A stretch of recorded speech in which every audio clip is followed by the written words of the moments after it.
what really happened with your host, Mike Rivero. You're listening to the Republic Broadcasting Network, where you'll find out what the Fukushima's going on. And aloha, America. Welcome to our show today. It's Monday. Excuse me. Oh, belching. It's Monday, August 14th, 2017, start of a brand new week. All kinds of things going on. Got to cut back on the ginger ale, I think, here.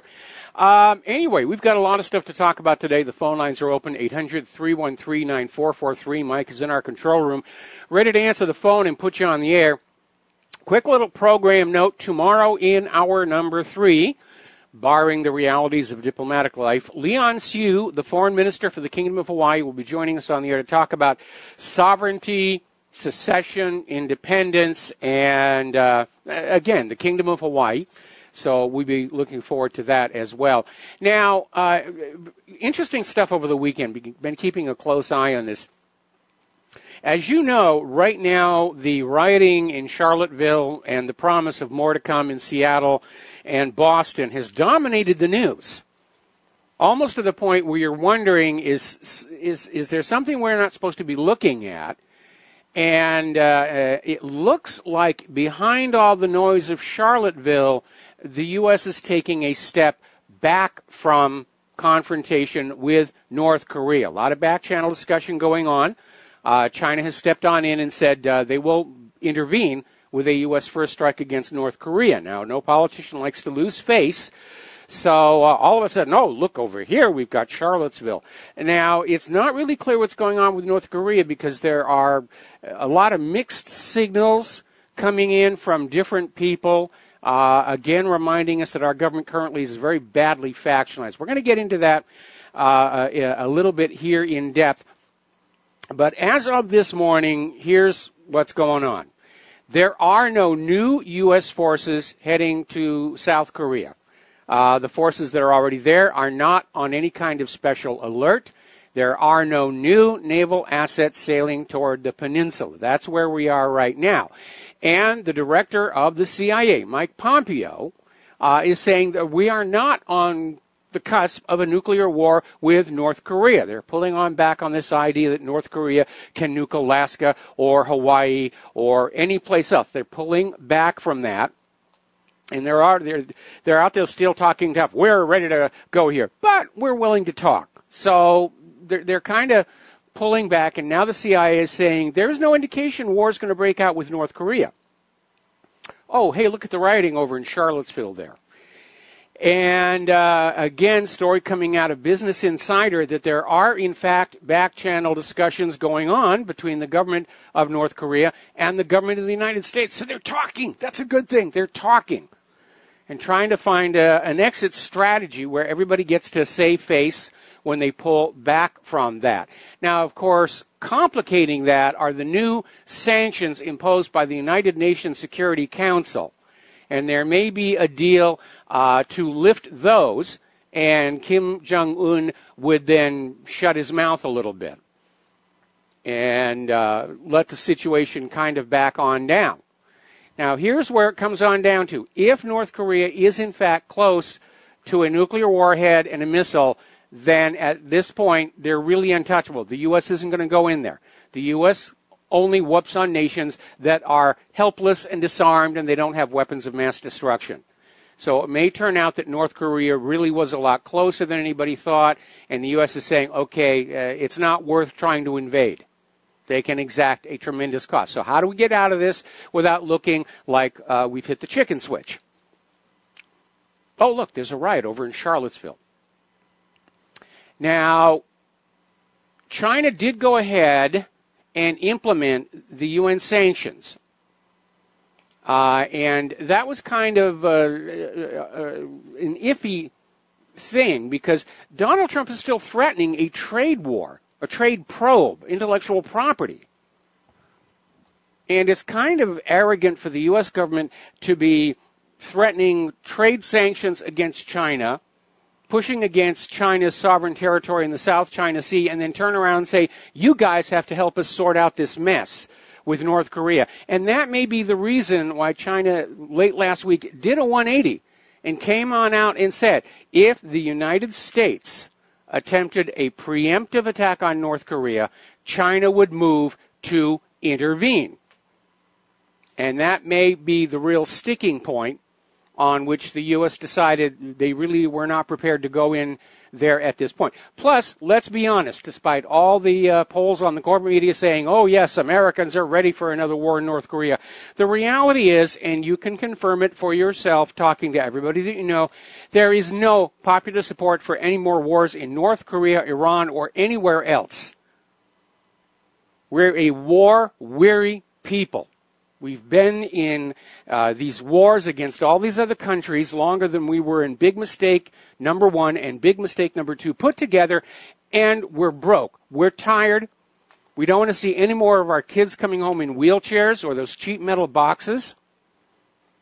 There is no support for this. Nobody's buying the propaganda that North Korea is a threat. The opinion of the world in general, and Americans in particular, is it is the United States of America that is the threat to global peace. All right, we're going to do a little shout-out to our on-air affiliates who are just now rejoining our network. Now, South Korea's new president, Moon Jae-in, is starting to basically go back to the points on which he campaigned and saying, we want to avoid a war. We want to pull back from this. And Moon Jae-in is out there saying to the U.S., no, we do not want a war. Let's find a way to pull back from this because any war is going to turn into a nuclear war sooner or later. So people really started waking up and realizing this wasn't a game. This wasn't abstract. We were really flirting with a potential nuclear war with China. Now, interestingly enough, a lot of people were saying it was rather surprising how the rapid advance North Korea had been making. I mean, it was only a few years ago where half of every test firing blew up on the launch pad or during staging, and then all of a sudden their rockets are flying and hitting what they're aiming at. And the New York Times has actually come on out with a report that North Korea is buying rocket engines for their missiles from our good friends over in Ukraine. Yes, our good buddy over there, Poroshenko. He's selling the rocket engines to North Korea. And it may seem a little disloyal, but, you know, money's money, and we're here to make business here. All right, let's take a phone call. Jim in Chicago, aloha. Welcome to the show. What's on your mind? Hello, Michael. I was never a Trump supporter. But I told myself, you know, just give him a chance to see what he does. I was very disappointed about the bombing in Syria. Yes. I'm extremely disappointed and angry regarding his attitude toward North Korea, yes, and threatened them. And what happened on Saturday, where he basically said nothing and waited until today to call out those groups. And I said to myself, if you can't call them out, either you believe in them or those people are giving you campaign or advising you on the side. Donald Trump is 71 years old. He knows about Nazis. He knows about the KKK. It's not like he's a person who turned 30 or 40, so he should have said something more strong on Saturday and not wait until today.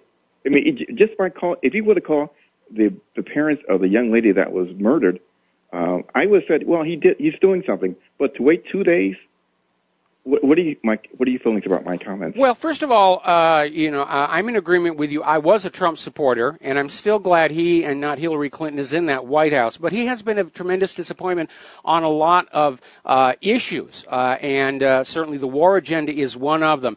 As far as Charlottesville, we still don't really have a clear, accurate picture of what exactly went wrong there. We cannot get away from the possibility that this was, in fact, deliberately fanned up by paid agent provocateurs. We know that Antifa is funded by George Soros, among others. And like I said earlier in the program, it almost seemed like somebody wanted a media distraction so that they could pull back on North Korea and not have people really notice it. I would agree with that because I think I heard the mayor. Originally, they wanted the protesters to be not downtown but somewhere else. But this federal judge intervened and said, look, they have to march downtown. That's what they want. Yes. So maybe you're right about a false flag. And also, what was David Duke doing there? He just came out of nowhere. Well, I'm not sure what he was doing there, and to be very honest, I'm like Trump. I'm just catching up on Charlottesville right now because obviously living here in Hawaii, North Korea and the potential for a mushroom cloud out that window have kind of been at the top of my things to worry about list. So I'm getting into Charlottesville now, and we don't have all the facts just yet. I would agree, but on the other hand, I thought Donald Trump, he should have been a little more forceful. Even stating that, well, what happened was a domestic incident of terrorism when you have a young man using his car to run over people. If he would have even mentioned that, I would have been very happy. But well, right you now, see, that's a good example of not opening your mouth until you have all the facts, because apparently a video just surfaced showing this guy driving his car normally and safely and then being attacked by a bunch of Antifa with baseball bats, and they started pounding on his car. So, yeah, he gunned it to get out of there, and apparently that's when the accident happened. We don't really know what's going on. But it's looking more and more like Antifa were out there trying to get the violence going rather than the people who were defending the Robert E. Lee statue. I agree, because they seem like their agenda really changed overnight. So, well, Michael, thank you very much. You take care, and God bless. All right. Well, thanks an awful lot. And by the way, let's be very careful. Let's be very careful throwing around labels about white supremacist or white nationalist. These are things that are being thrown on to these individuals by the media. The argument is over the removal of a statue of Robert E. Lee. And regardless of how you feel about him, he's a part of history. And these are people who are simply protesting, saying, we don't want the statue to go away. It's part of our history. It's part of our heritage. And yes, he was on the losing side of the war. But they don't really want it to be torn down. They don't want to have history decided by a mobocracy, where the only history you're allowed to see is history that doesn't offend anybody. And that, of course, won't be history at all. Now, to put this all in context, let me share an analogy with you. Back in the 1490s, the church tortured my ancestors to convert them to Catholicism. Now, does that give me the right to run around town demanding that all the churches and cathedrals be torn down? And, of course, the answer is no, it doesn't. History is history and should not be subject to populist editing. But that's what's been going on with these globalists who want to erase our history and our cultural heritage to make us easier to control. They want to get rid of all symbols of the Confederacy. Now they're starting to talk about wearing the stars and stripes is now racist. So it's going way, way beyond that. Now, getting on back to what happened in Charlottesville, apparently over on Fox News, that apparently the police were pulled out of Lee Park after the violence started. And we're saying we're leaving, it's too dangerous. It almost reminds me of the run-up to the Rodney King riots in Los Angeles. They got out of control because the LAPD left and just let them do what they were going to do, which is why I'm getting a sinking feeling this was allowed to get out of control for news value, for political value, for whatever. And, of course, everybody is pounding on this for their own particular agenda. The mayor of Charlottesville is trying to draw a direct line between the Trump campaign and white supremacists. And, yeah, they're trying to make a big deal about the KKK and David Duke and the rest of it. But you need to go on back to basically two things. The argument is over people who do not want their history erased because some other group is demanding it. And two, it does appear that Antifa was the initiator of all the violence here. So we're going to take a phone call from Dustin in New Jersey. Aloha. Welcome to the show. What's on your mind? Yeah, hi, Mike. I think your previous caller is totally wrong. Trump said the first time all groups got to slow it down, because as soon as he came out the second time, he lost ground. You cannot back up with these people. You have to take 2 steps forward. If you take 1 step back, they take 10 forward. The people, the car gunned it because they're throwing rocks, and you see in the video, like you said, clubs and bats, and they're not on their way to a baseball game. You know, I mean, if you're surrounded by people who are throwing rocks and clubs and bats, what are you going to do? Get out of your car? I mean, common sense. Yeah. You're not. You know, so you're going to use that to get the heck out of there. And by the way, that woman who was killed, the pink-haired or purple-haired woman, I don't know if anybody was reading her Twitter feeds or Facebook or whatever. I don't go on there, but from what I saw, she seems like, isn't she white? She hates white people, and she thinks white people should be getting rid of them. So that's the kind of woman that was in that group. Well, that doesn't that doesn't justify her being killed, but it does look like it was an accident. It wasn't a deliberate attempt to murder somebody. And again, with the surfacing of this latest video, the story has changed completely. We don't have all the facts, but that's not stopping people from going on out, like I said, and pounding their agenda on it. And amazingly enough, over at the IB Times in Great Britain, they're talking about how this James Fields had gone to the Dachau Nazi camp, and that's where he became a Nazi and a white supremacist. And yet there's another story out there saying that, yes, he was on prescription antidepressants. But again, looking at this new videotape, it looks like a guy who just got scared because his car came under attack. And but it's not. Go ahead.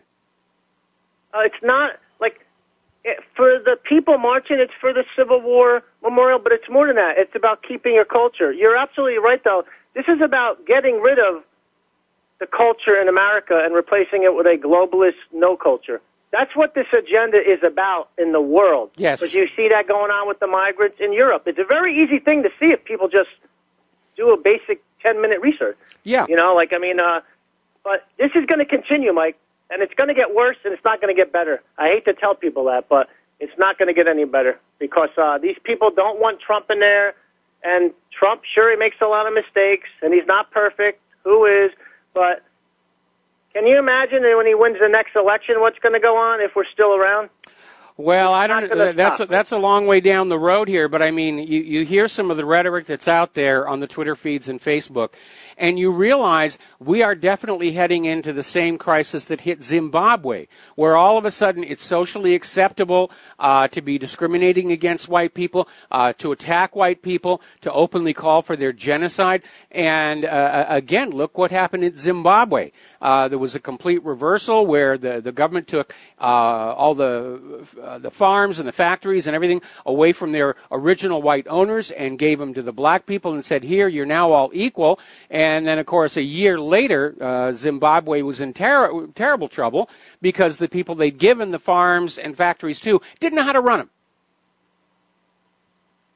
Yeah, it comes down to where they're just going to do a scorched earth policy, it seems like. That's what it's coming down to. It's a scorched earth policy. They don't care less about the protesters. They just care less about that globalist, no culture agenda. And like I said, it's going to continue and it's going to get worse. This is just the start, believe it or not, Mike. Yeah, I'm afraid you're right here, Thanks, Mike. and thank you very much. We're going to let you go. I think the idea is that rather than have the American people angry with the government, this is classic divide and conquer. And by the way, they were doing exactly the same thing back in the 1960s as part of the FBI COINTELPRO. When all Americans were starting to unite together against the war in Vietnam, the FBI deliberately fanned up racial anger in our society. They had the Black Panther coloring book. They infiltrated the Black Panthers, turned them violent. When the Black Panthers first formed, what they wanted were guaranteed breakfast for school kids in the ghetto, local control of the school curriculum. Doesn't sound very violent or radical to me. But they got infiltrated by the FBI and turned violent. So the media could say, oh, fear the black people. Cling to Big Daddy government. We'll save you from those nasty black people. And again, dirty tricks like the Black Panther coloring book. So they're doing the same thing all over again. But there is so much anger and rage in our society from years of economic deprivation across all aspects of our society that, yeah, it could spin out of control very easily indeed. We're going to take a break for commercials, and we'll be right back. And aloha, America. Welcome back to the show here. And obviously what was happening over the weekend happened in a lot of places, not just Charlottesville. They're the focus. It's where it began. But apparently there was a confrontation between the Black Lives Matter people and the police out in Seattle, various other communities across the country. And now they're planning to have yet another rally over in Boston. And, of course, Boston is saying, no, you won't. You are not welcome here with all the violence and vandalism and the rest of it.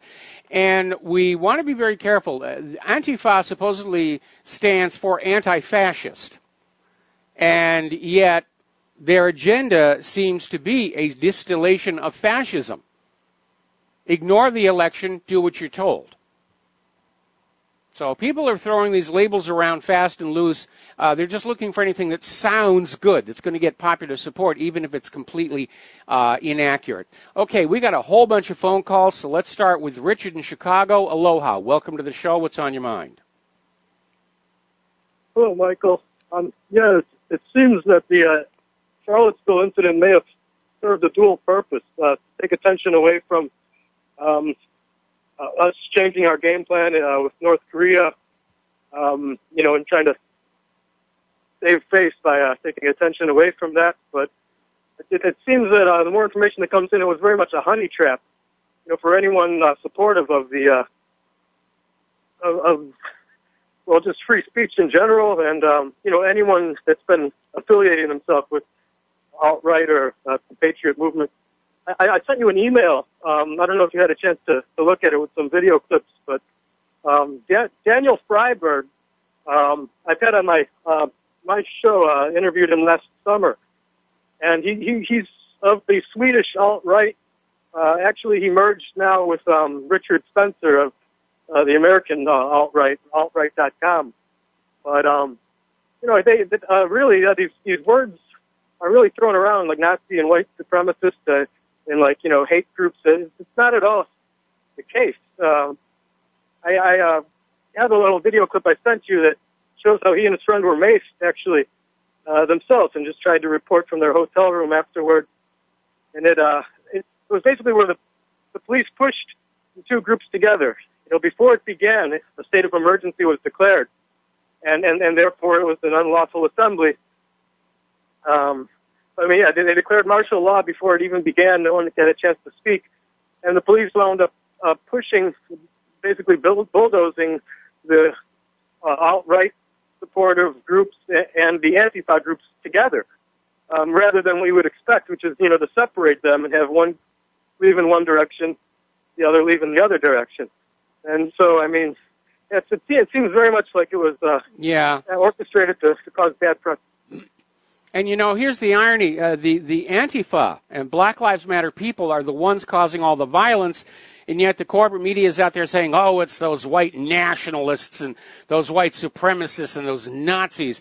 And, again, the labels are wholly inappropriate to what the agenda of these groups really are. I don't even like the name alt-right. It suggests that we're somewhere on the fringe.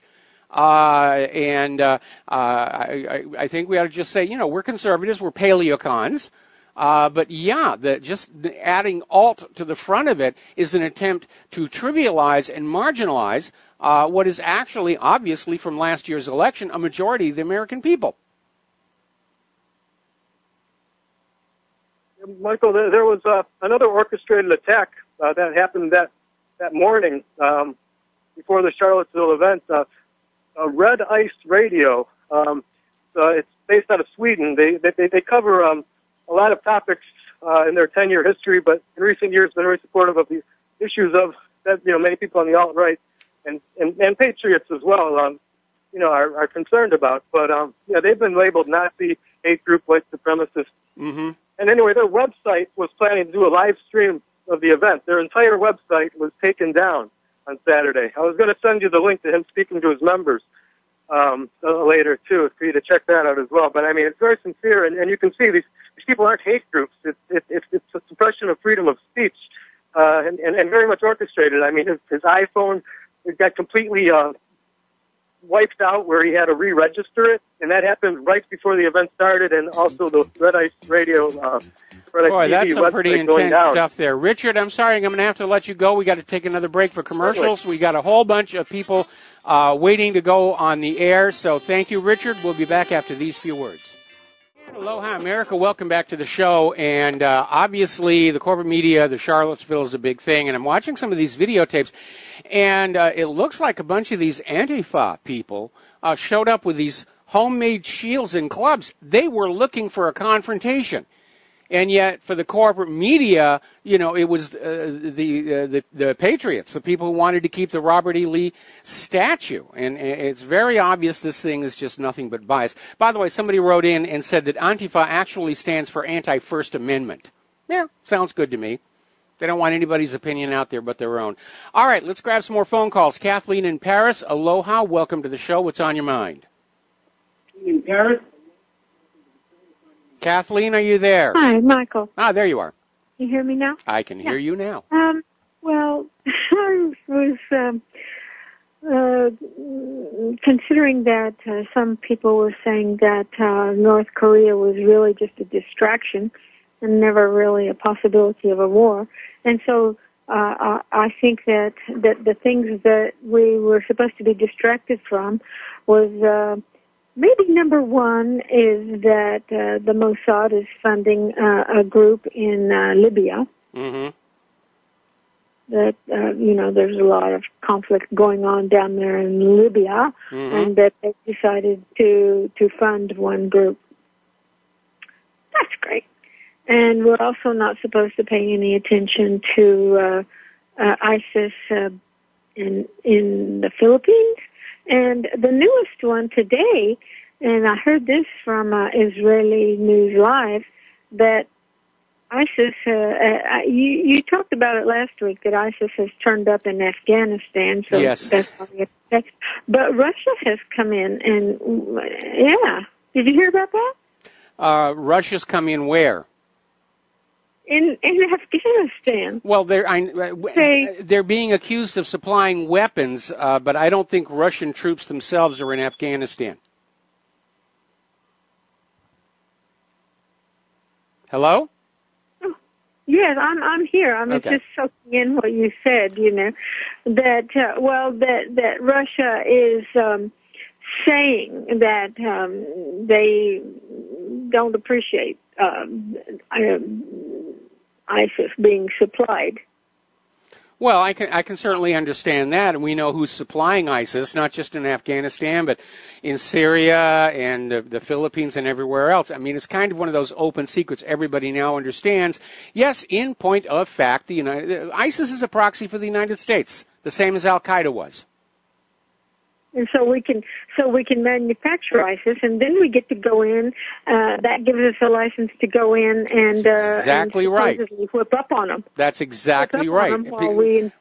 While we in fact miss the target and bomb their infrastructure. That's exactly right. They were looking for an excuse to go into the Philippines. Oh, there's ISIS. 2 weeks ago, they were talking about letting the Afghan war wind down because we've been there 16 years. And yes, there's still the pipeline and the opium to worry about.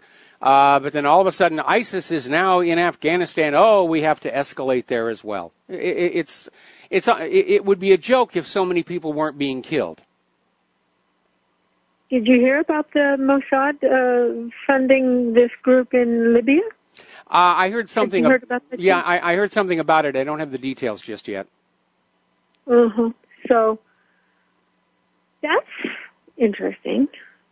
Yes. So anyway, those are just the things I think that we're supposed to not be looking at while we're freaking out about North Korea.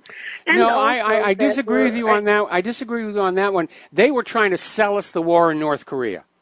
The U.S. government and corporate media were trying to mount this idea to try and get popular support for an invasion of North Korea because there's all kinds of rare earth minerals up there and more opium, and they couldn't get traction. The American people are just sick and tired of war, and because the independent media is so good at spotting the false flags, I don't think they're seeing that as an option right now. Of course, it all depends on how desperate they're going to get. Mm-hmm. And meanwhile, they're attempting a regime change right in America. Well, yeah, they're trying to they want Trump out there. They're trying to do a regime change down in the Philippines. And it does almost seem like the deep state has abandoned any idea of a national allegiance. It's just the deep state and the rest of the world. And they're on the march trying to get their new world order going. Okay?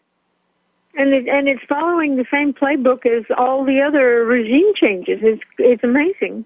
Yeah, they've got one script that they're following, and even though people are now picking up that this is what they're doing, they're just going to keep on doing it. And I guess the attitude is they don't care that we see what's going on because they don't think we're going to be able to do anything about it.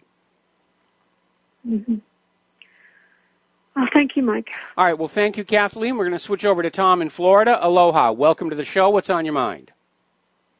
Good day to you, Michael. Very good day. And Michael, what you said earlier about Soros is a lot behind a lot of this nonsense is absolutely true. But, Mike, let's look back what happened in Dallas, Texas a year ago when 5 white officers were murdered by a Black Panther, and the media didn't do hardly crap about that. But they want to talk about this Charlottesville. And let me tell you this, when you talk about anti-right and anti-left, well, the anti-right happens to be the majority. And I always thought the majority rules. And you got these anti-left, they're militant. You got a lot of illegals. Who knows in this anti-left group that they got in this country who they are? You know, you got Michael. We had 3 murders yesterday here in South Florida. There's guys from Chicago called, and I wonder how many murders they had in Chicago yesterday. They had 3 African Americans got murdered at a drag strip or dragway, or I don't know what the heck they call it. These people call it a thugway, whatever.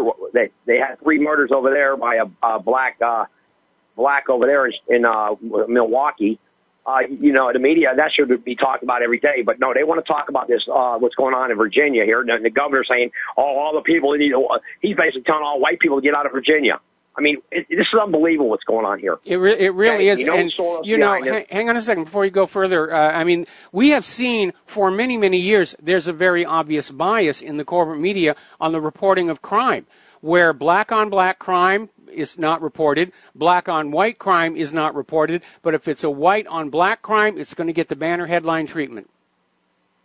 Absolutely. Michael, why are they blaming the white nationalists for the helicopter that crashed? The helicopter crashed because the white nationalists shot the helicopter down? They got 2, I'm sorry about the 2 troopers who died, but the helicopter pilots, but what did that have to do with the guy ramming his car because they were trying to kill the guy with baseball bats? Well, it doesn't matter. The media spin is going to be no matter what happens, it's Trump's fault and it's Trump supporters' fault. And they're going to use smear words like white nationalist or white supremacist or Nazi. And the rationale seems to be, well, if those gosh darn white people hadn't made a big stink about keeping that Robert E. Lee statue, those police officers wouldn't have been up in the air in the helicopter and they wouldn't have crashed. Yeah, they would have crashed on the next flight because as near as I can tell, it was a mechanical failure. Exactly. And, Michael, there's a few other things that I don't want to get off track too much, but because I know the other callers will listen. First off, I don't know what the Zionists do stand for. They are a race, a religion, or an attitude, but I can tell you this, Michael, what's going on with the corporate media and all these lies that are being perpetrated is disgusting. You brought it up earlier in the show that this is all about protecting the statues in Virginia of Robert E. Lee and the Confederacy. This is how, and the guy who actually, I guess, organized, and he didn't even get a chance to speak because they were trying to kill him, the guy that set this up. Did they know that this was going to be this kind of numbers of protesters? I don't know if they did, but to me, this is all, like you say, to get away from what's going on in Korea. This is nothing but a setup by Soros and all those leftist insanity people. And they're, like I said, Michael, they're the minority. They're not the majority. Okay? Yes. The problem is the asphalt's telling the gasoline what to do in this country. That's the problem with this country right now. The asphalt is telling the gasoline what to do. That's the way I look at this. That's a good phrase. I like that. I really like that one. Well, you got it, Michael. And, like I said, what's going on here is absurd. You got, and they're blaming Donald Trump for this and that. I mean, unbelievable what's going on here.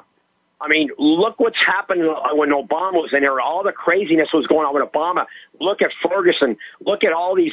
I mean, look at all these cities are in flames. Look at Baltimore. Look at Miami. We have a big problem, Michael. They keep it out of the news, actually. We have a big gang problem here in South Florida. You have gang problems in New York. Look at Long Island. You got gangs running all over. I mean, you got these illegal. Michael, if I'm not mistaken, I heard there's 100,000 illegal gang members in Los Angeles alone that are illegally in the country. Boy, that's an army. That's not on the news every day. What's that? I said that's an army. That's an army, Michael. It's over 100,000 gang members that are illegally in this country in one city alone. We're not talking Chicago or Baltimore, or Philadelphia. We're talking L.A. We're not talking Seattle. You look at these sanctuary cities, Michael. What is that? That's called breaking the law. You're not following federal law. When Trump says you're not going to get no more money, you got this guy, Rahm Emanuel in Chicago, saying he's going to sue Trump. He should be put in jail. That should be the news right now. CNN. He should. He's clearly in violation of Title VIII. All these mayors should be put in jail. The mayor here in South Florida, Jimenez, he caved in. He said, you know what? Trump is right. There's no sanctuary here in South Florida. But you got mayors in Baltimore. You got L.A., you got Chicago. These mayors, that's what the real news. It ain't about what's going on in Virginia and that McAuliffe imbecile, that's a Clinton lackey. Come on, Michael. This is all about these mayors should be. Donald Trump right now should pardon Joe Arpaio.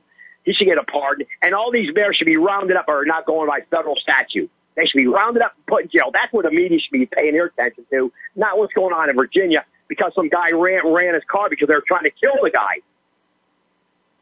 If he would have got out of his car, they would have killed him. Yeah, absolutely. More likely. Now let's see what the defense is going to be for that guy. You know, when you're talking baseball bats, you're talking about broken windows, shattered glass flying all over the place. I mean, yeah. He hit the gas pedal because he felt he was under threat. And that's why I said before, absolutely. You know, we have to pay attention and get all the facts because apparently the fact that he was being attacked didn't really come out until earlier today.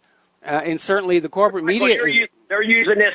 They're using this to cover up the sanctuary city crap that's going on because they know that by law, Donald Trump has the power to put those mayors in jail. By law, because they're breaking federal law. And, Michael, like when you come here illegally in this country, you are breaking the law. Yes, you are. You are, absolutely. The instant you set foot over that border, you are in violation of the law. And this is not racism because illegal is not a race. That's correct, Michael. Thank you. And one more thing about what's going on here with this whole deal with all these. You don't see none of those guys who are in that rally on the right were having baseball bats and all that. Look at the video. These people on the altar left, they're very violent. They're very ruthless. The ones what do they want to say, the Klan and Nazi, they didn't have a bunch of weapons. They didn't have, except the kid had the guy was driving the car. He's a young kid, 20 years old, driving the car. Yeah, but like I said, Tom, we're going to wrap this up here a little bit. But like I said, looking at the videos, the Antifa people showed up with homemade wooden shields and clubs. They came there looking for a confrontation, and yet the corporate media and the politicians, it's all the fault of those white people and this fixation on Robert E. Lee. And as I said, no, Tom, we have a rule here to kind of sort of like get away from the one more thing. But like I said earlier in the show, if you erase history because somebody somewhere's feelings are bad about it, you're not going to have any history at all. And that, of course, goes right back to 1984. When you erase the past, people don't have a foundation on which to make judgments about the present. And that's exactly what's going on here. And like I said, in the 1490s, the church tortured my ancestors to convert them to Catholicism. Does that give me a right to demand that all churches and cathedrals be torn down? No, it does not. Because history is not subject to majority vote here. Tom, we're going to let you go here. We got a bunch of calls waiting online. Great show. All right, thank you. Steve in California, aloha. Steve, thank you for waiting. What's on your mind? Well, I agree with your assessment on the paid provocateurs to take our mind off the North Korea and save face. But you had a caller talking about why David Duke was on the premises, and I think you're right about the media labeling this, trying to combine or at least associate being the same thing as white nationalist and KKK and white supremacist. Well, David Duke is not the same man he was as a young man, where he was, involved with the KKK. I've listened to him. He's a sharp man. He is equal rights for all. But I think what he does stand for is, and I stand for too, is to maintain my heritage, for God's sakes.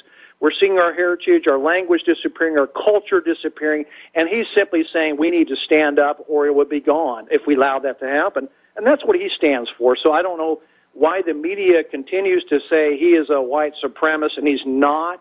But they don't talk about Senator Byrd and other politicians who were involved with the KKK. But for some reason, their involvement with the KKK is abolished. It's out of the question. It's not even mentioned anymore. It's like it just didn't even happen. And so David Duke continues to carry his past with him to the day he dies. Yes. It's amazing. Yes. And to be very honest, I think David actually did a disservice by showing up in Charlottesville, knowing that the media was going to use his past to try and say this is all the KKK. And by the way, there were signs at this Charlottesville rally where they're out there screaming about the KKK and all the rest of it. This really does feel like it's being fanned up intentionally. It's a continuation of what we saw in places like Baltimore. They really do want to get a race war or a civil war going, because then they can declare a national emergency and say, all right, everybody, turn in your guns, turn in your gold, and we're going to get rid of that silly little Constitution and Bill of Rights thing. Yeah. Hey, Michael, I don't know if you watch RT News on a regular basis, but on RT News today, it was headline news. Watch the first 5 minutes of the RT headline news today, and they'll show a comparison of Republicans versus Democrats, how Republicans handle issues, how Democrats handle issues with violence. It was very, very interesting. It's only 5 minutes into the broadcast. I suggest you watch that, and maybe the listeners watch that. RT News, headline news, the first 5 minutes. It shows a comparison. It's very, very embarrassing that the mob rule mentality is the Democrat Party.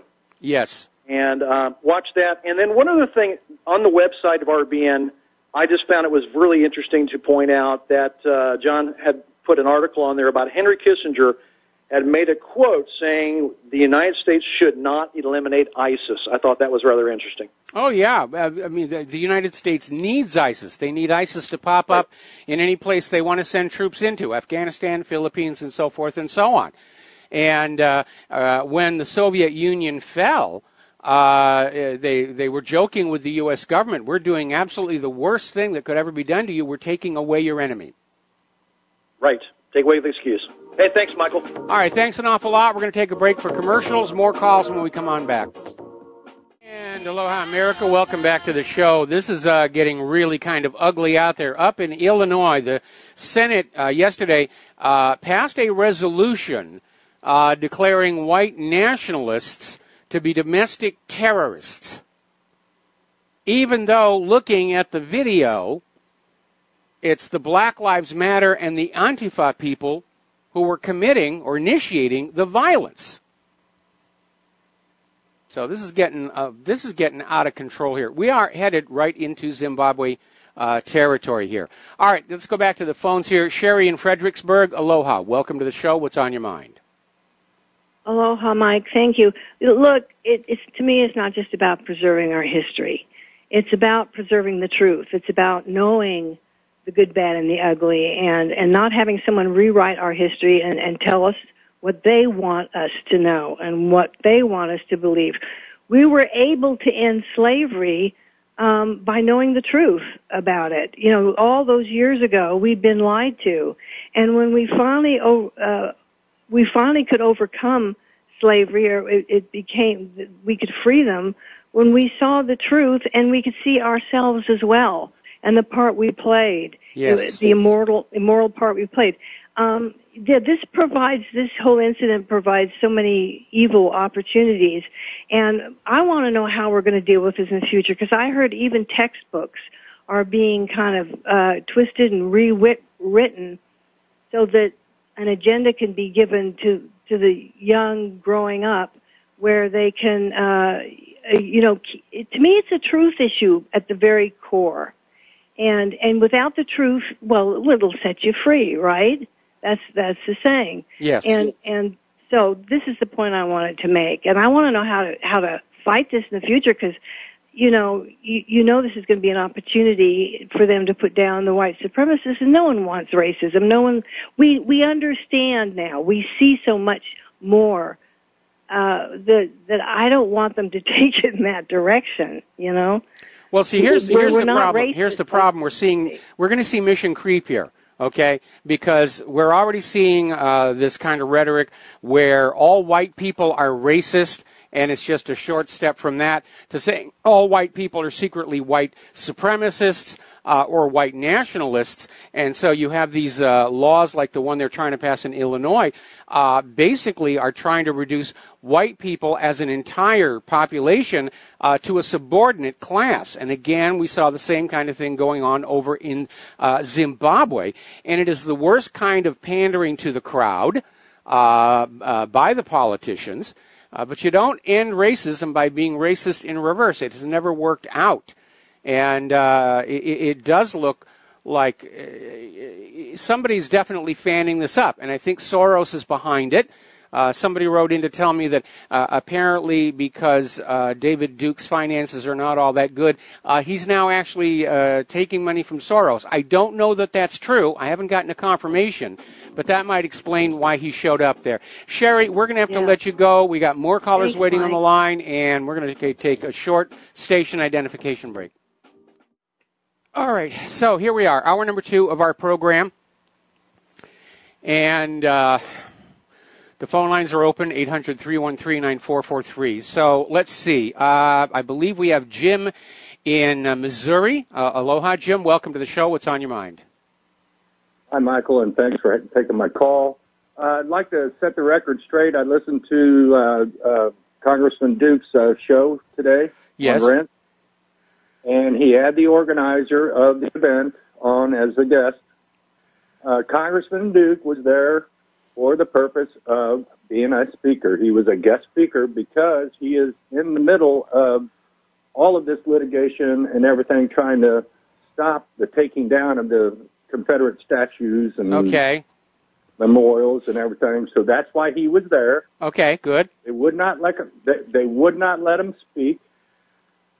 And actually, the people that have shields were part of the ones that were protesting the removal of the statue, because the Antifa and black rights groups were putting out threats of violence, and so their head of security said, let's bring shields to protect ourselves. And they were beaten on. The anti-protest, whatever you want to call them, Antifa or black rights, they came with bats and bars, and they were throwing feces and urine at them and rocks. David Duke got hit by a rock. And I'm pretty sure that the city was involved with this whole debacle, because they put up barricades right down the middle of the park where the rally was to be held. Instead of putting the barricades next to the street, they put it down the middle so that the people that were there protesting the removal of the statue, they were divided. All right, well, let me ask you a question. Let me ask you a question here. Which is the group that's always dressed totally in black? I don't know. It's on the tip of my tongue, but I've seen them before. Okay, it's Antifa. I just got that from the control room. Those were the ones I saw with the shields and clubs, the Antifa. On the video that I saw, and maybe the other side brought them as well, but on the video I saw on Fox News, it was the guys who are always dressed completely in black, and they had these shields and these clubs. But as you say, they said we're coming for a violent confrontation. Yes, they did, and that's what they did. But the other side did. They brought shields only, no clubs, shields only. They were in a defensive posture the whole time, and rightly so. So anyway, but that's on rents.com. You can go to the archives for Dave Duke. It was today, this morning, and you can go listen to it for free. All right, well, definitely we'll be doing that. Thank you very much for the phone call here, and we're going to let you go. And let's see, I need to figure out who my next caller is. Oh, okay, Linda in Ohio. Aloha, welcome to the show. What's on your mind? Hello, Linda. Are you? Yeah, I'm talking, but I guess now you can hear me, right? I can hear you now. Okay, it just clicked. I I just wanted to add to your recognition of these people gradually destroying our culture or taking it completely away. I was just looking at a magazine that was sent out to people the end of last month for a family fun fair. Yes. And it was held in Oberlin, Ohio, and I'm reading down the list, and here they have a committee to abolish Columbus Day. These are one of the organizations participating. A committee to abolish Columbus Day and rename it Indigenous Peoples Day. Yeah, that one's been around for quite some time. That's been around for quite some time. Yeah, again, and it's right out of George Orwell's 1984. You rewrite history in order to change people's perceptions today. I even saw a playground being named something. I believe it was an indigenous playground. Well, I don't have a problem with somebody building a new playground or putting up a statue to the indigenous Americans. In fact, I don't really think they get as much credit as they're due, for populating this land here. And it's rather interesting. If you go back to Michael Crichton and his book State of Fear, he goes on a very long discourse that when the Europeans showed up here, they thought they were looking at a wilderness, but it was anything but, because the indigenous Americans were basically caring for the land. And they would create meadows, and they would create these other little areas for game to collect in to make their lives a lot easier. We had the same thing here with the native Hawaiians before the Europeans showed up, where they were into fish farming and building these amazing fish ponds all over. And the Native Americans did a lot that changed the face of the North American continent before the Europeans ever got there. So I don't have a problem with somebody creating something new and saying we're going to honor the indigenous Americans, but I do have a problem with a group of people getting together and say, well, we don't think that this holiday or this statue or this monument should be here, and so we're going to have it torn down, and we don't care what anybody else thinks about. Like I said, history should not be subject to a popular vote. Okay, thank you for the comparison. Okay. All right. Bye-bye. Bye-bye. Thanks an awful lot. We're going to switch over to Butch in Missouri. Aloha. Welcome to the show. What's on your mind? Hi, Mike. You said you lived in Seattle one time, right? Well, outside of Seattle, North Bend. Okay. Well, the reason I'm saying that or asking that is I used to live in Seattle until about 96.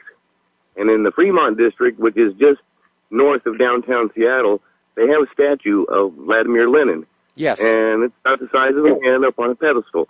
I wonder when the Antifa are going to take them guys out, seeing this, well, they're Jewish, and they started the Bolshevik Revolution, communism, and you see what I'm saying? Yeah, I see exactly. I see what you're saying exactly. I'll go one better on you. You know, in New York City's Central Park, there's still a statue to John Wilkes Booth. Is there no hypocrisy anymore? Well, they put up the statue before he had that little disagreement with Abraham Lincoln when he was a very, very famous actor. All I'm saying is we know who's behind all of this, and, you know, come on, people, wake up, all right? It's in your Bible, Genesis 27:40. That's where it starts, okay? Esau and Jacob's blessing. There you go. Start from there. Talk to you later, Mike. All right, thanks an awful lot. We're going to switch over to Frank in North Carolina. Aloha, Frank. Welcome to the show. What's on your mind? Yeah, Mike, thanks for taking my call. I had some observations. There are a lot of people across America, that are classified as white that feel disenfranchised. They feel discriminated, and they feel like, there's basically a war being waged against them, and I would agree with that. Yes. The thing about Dr. David Duke is it doesn't matter, who. I mean, yeah, I agree. He's got the baggage and everything, KKK. But the thing is, it doesn't matter who had been brought in as a speaker. They would have been demonized anyway. It doesn't matter because the mainstream media, they demonize any white person or white group stands up for itself and seeks just to look after its own rights when they feel like they're being displaced and put upon.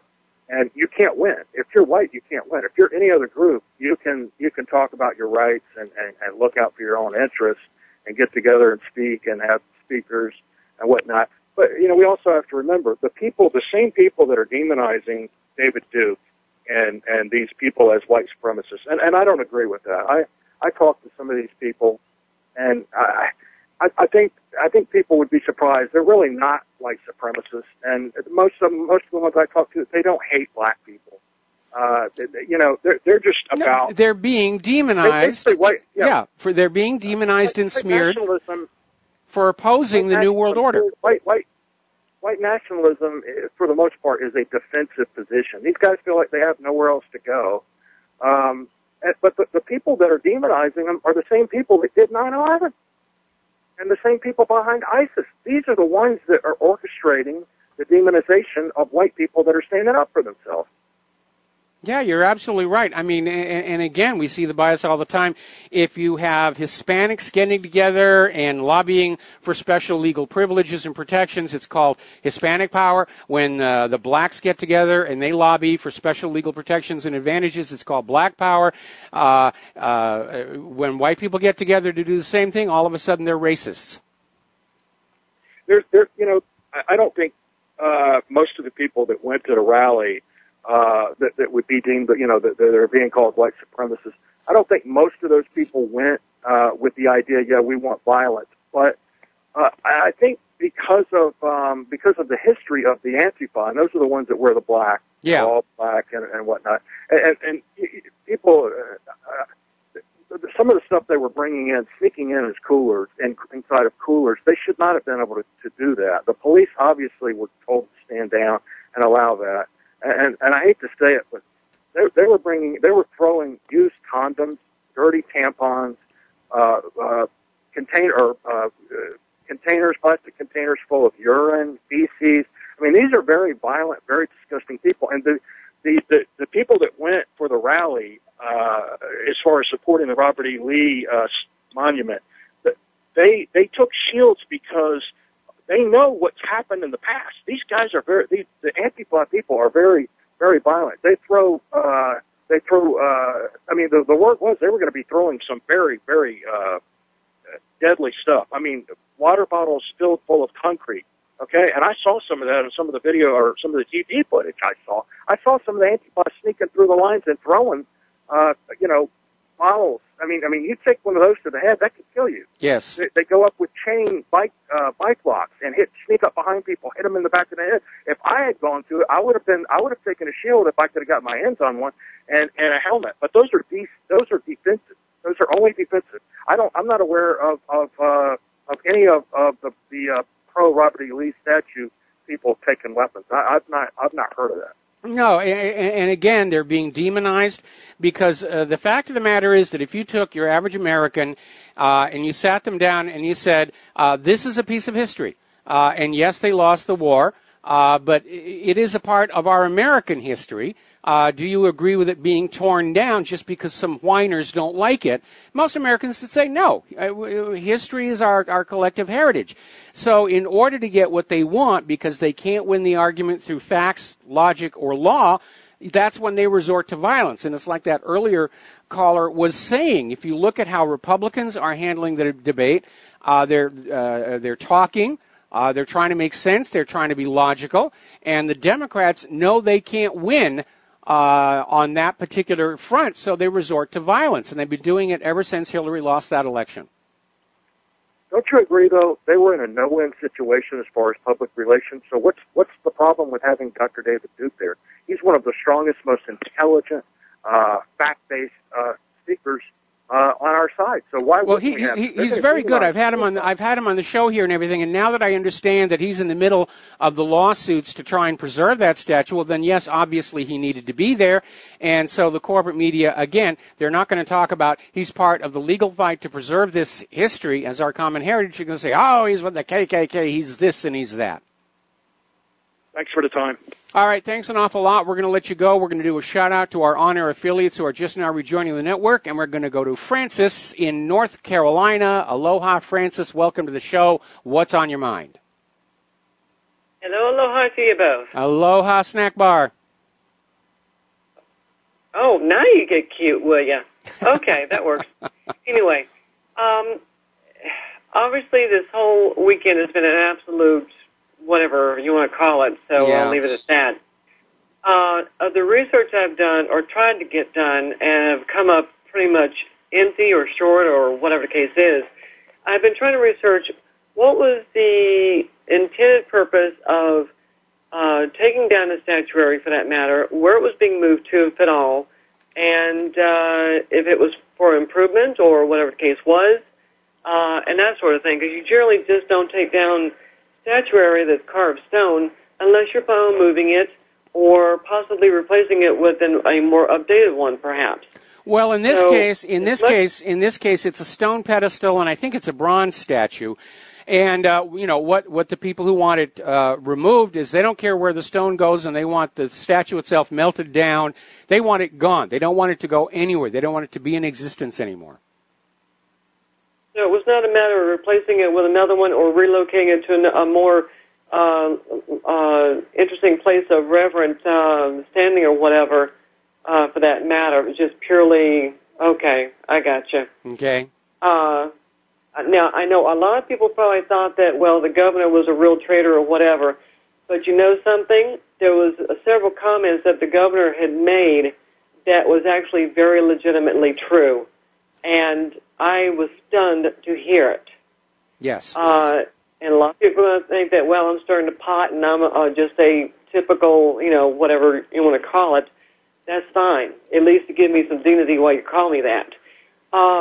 When he goes and makes a comment about indigenous Native Americans that resided here to start with, regardless of where they came from, and of course everybody else that arrived afterwards that are also immigrants and all that,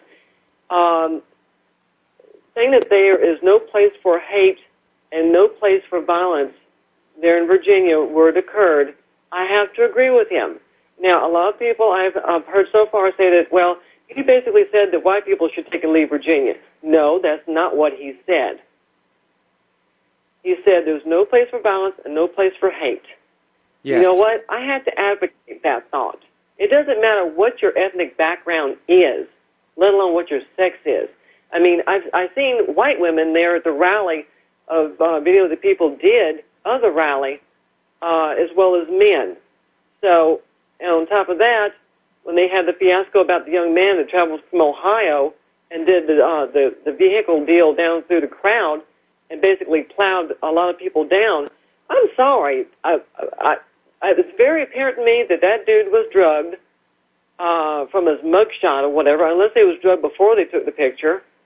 And so forth, but... Well, again, there's one story that this guy was on prescription antidepressants, but also, again, earlier today a video came out showing he was under attack.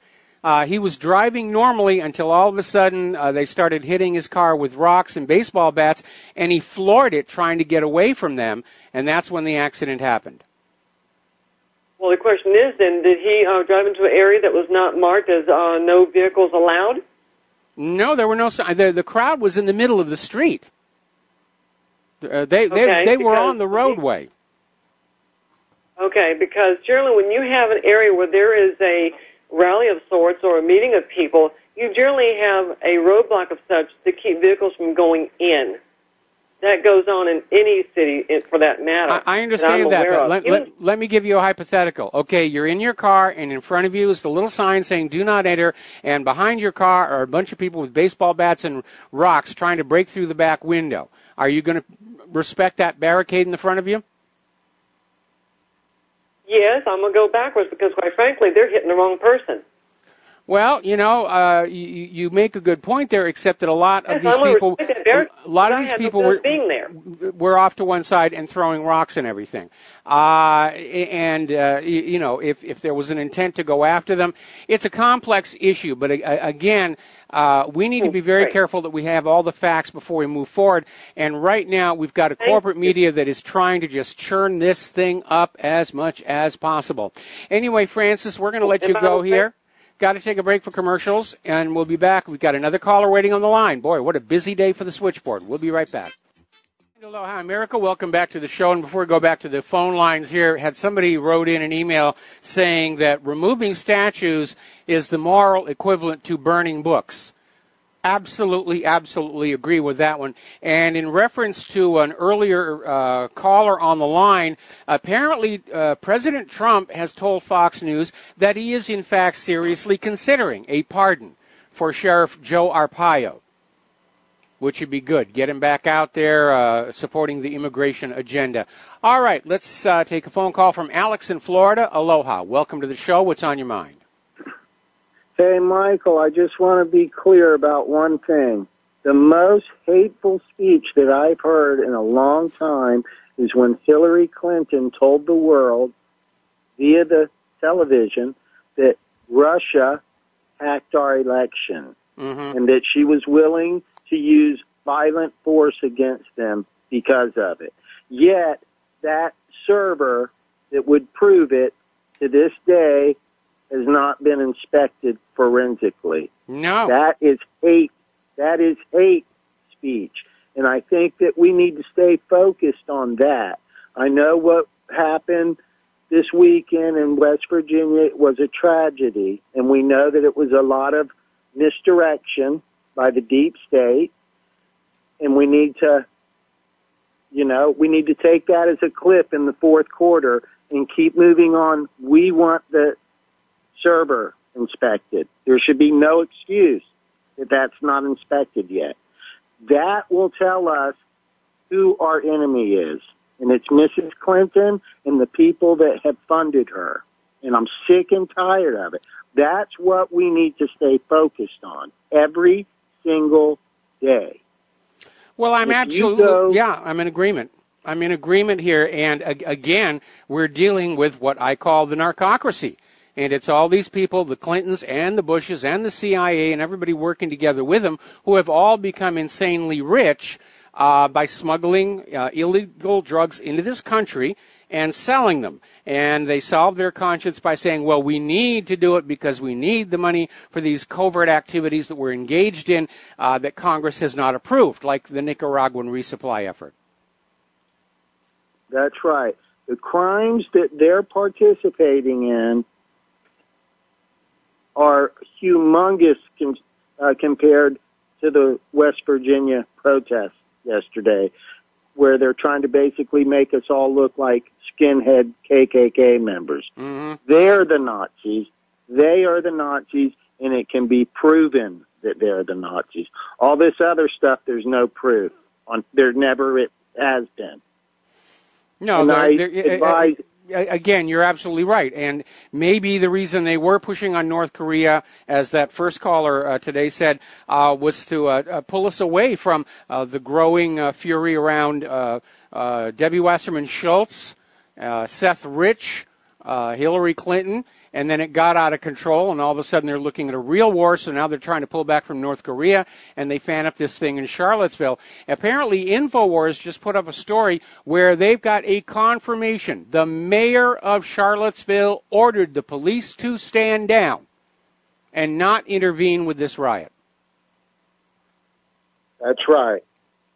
I'm sure that's probably true because the deep state has infiltrated every single one of our governments in every state, and all the elite people are the deep state, and they want to just continue with their evil ways. And we need to stand up and say there's evidence that we know of that will prove without a doubt that it was Hillary Clinton, the DNC, and the deep state that accused Russia of something that they did themselves, and they're willing to be violent over it. And they've already sanctioned Russia over this fairy tale, and Putin knows it's a lie. These people are literally willing to take this country to war to protect the lie that they told. And that is a really reckless, dangerous thing to do. Okay, Alex, we're going to have to let you go. We're going to take another break. 4 commercials. We got more callers waiting on the line, and we'll be right back. And aloha, America. Welcome back to the show. And before I go back to the phones, I got to fit some news in here a little bit. And apparently there's a story just coming on out now. The guy who has organized Unite the Right, okay, Jason Kessler, apparently was an Obama supporter involved in the Occupy movement. So it's the same cast of players. They're just flipping back and forth to try and keep things stirred up. All right, back to the phones here. Miles in Maine. Aloha, welcome to the show. What's on your mind? Hey, Mike, another great show. Thanks for your good work. Thank you. I just wanted to make a couple comments here. You know, it seems to me we had these statutes and monuments up for 150 years, and we never had anybody hurt. And all of a sudden they start this over the past couple years, and people are hurt everywhere. People are assaulting people at different venues where these rallies are and all kinds of things. And, you know, I think it's basically at the feet of these social engineers, these socialist and communist sympathizers and persuaders. And I think a lot of it is mainly that, because as I mentioned, we've had these monuments up 150 years and never had any trouble, so they started all this, we're taking them down. So we have weak-kneed legislators and legislative bodies that allow this stuff, and instead of not compromising, they have, and it's compromised all of us. Well, again, the goal here is to erase our history to make us easier to control, and it's part of the New World Order agenda, because people who have a strong sense of identity, strong sense of their heritage, their history, their culture, they're much harder to control and brainwash than people who just don't have a clue where they came from or where they're even supposed to be. They're even trying to get us confused over which bathrooms we're supposed to be using. Yeah, and, you know, I think this altogether ties in with part of this, having this open borders and anything goes and anyone come over. And, you know, one other thing, the lady that called in, she was incorrect. That governor told everybody to go home from the rally, the pro-rally side. He said he didn't want them in their town, and he didn't just blame it on a couple of the people. He told all white people that were there, and surprisingly, well, not so surprisingly, there were black people there that wanted those monuments, too, to stay up. And he told everybody to go home, but, you know, he's a Clinton guy. You know, he's one of Clinton's big cronies, so. Yeah, I think we're obviously in a time of chaos and confusion. It's almost like the 1980s. We were going through a lot of the same stuff back then, men dressing as women and all the rest of that other nonsense. All right, well, Miles, absolutely. I'm going to let you go here, and we're going to go to Tony in Puerto Rico. And Tony, what's on your mind? Yeah, aloha, Mike. Yeah, Mike, I want to be a little bit more optimistic, change the subject a little bit. I was watching the other night a documentary about JFK on YouTube, and it mentioned that 6 times the generals tried to push him towards war, and he refused. Now, my question is this. Why did he refuse? Because of experience in the Pacific, or was he just a natural peacemaker?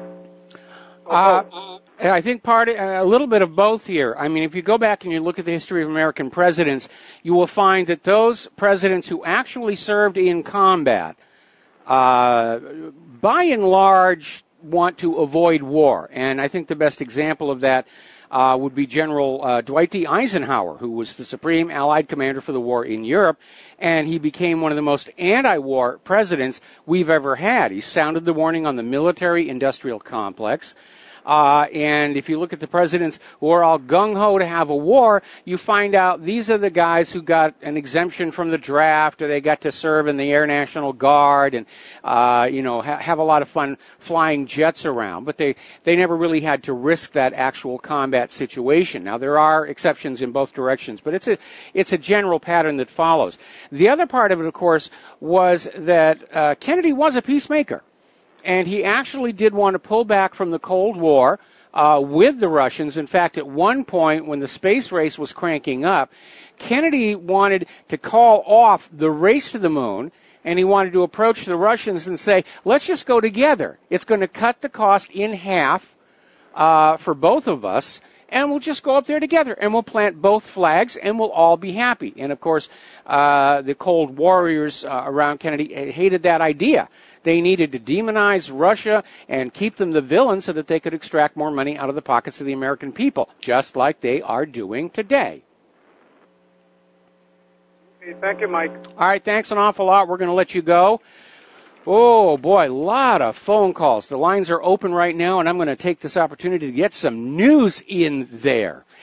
Let's see. Article coming out of Investment Watch blog. Is there an obstruction of justice taking place in Special Counsel Robert Mueller's Russia investigation?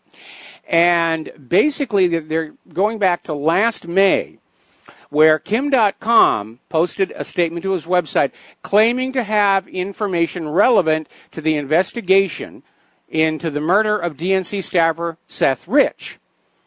Kim.com claimed he had proof that Seth Rich was the source of the 2016 Democratic National Committee email leak. And he's willing to provide that evidence, and Mueller has simply not responded. And Kim.com is trying again, sending communications through his lawyers, but Mueller's not interested. We already know it was the Russians. Don't confuse us with the facts. Still a problem with leakers over at the White House. Now they think that Bannon may be one of the leakers. And if you look at how Bannon was treated, I can imagine he's a little grumpy about what happened to him here. Story out of Sky News. People in the White House are working to eject Donald Trump.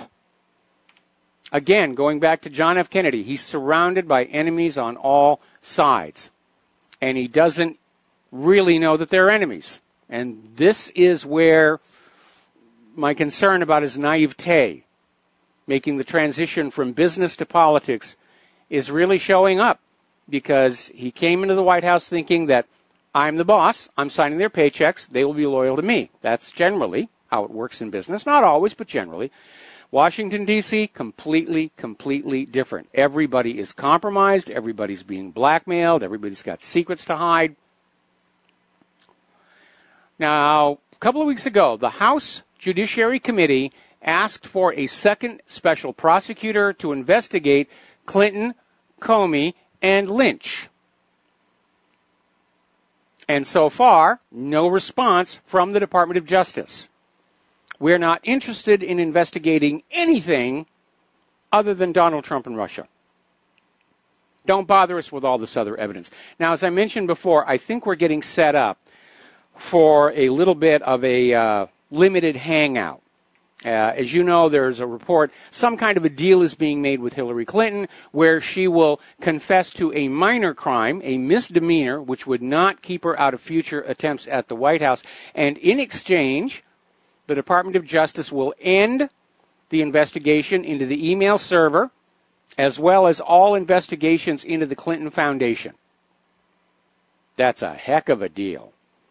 And I think the only reason they're doing that was because of all the people who are out there saying, with all this evidence of wrongdoing by the Clintons, why the obsessive, compulsive focus on Russia and Trump? So they're going to get Hillary to sign this little thing and then officially end all the other investigations. And they're going to say, well, we investigated. We did investigate here. Look, she admitted to committing this misdemeanor. Now we have to go back to Russia and Trump and stop complaining about how we run things here.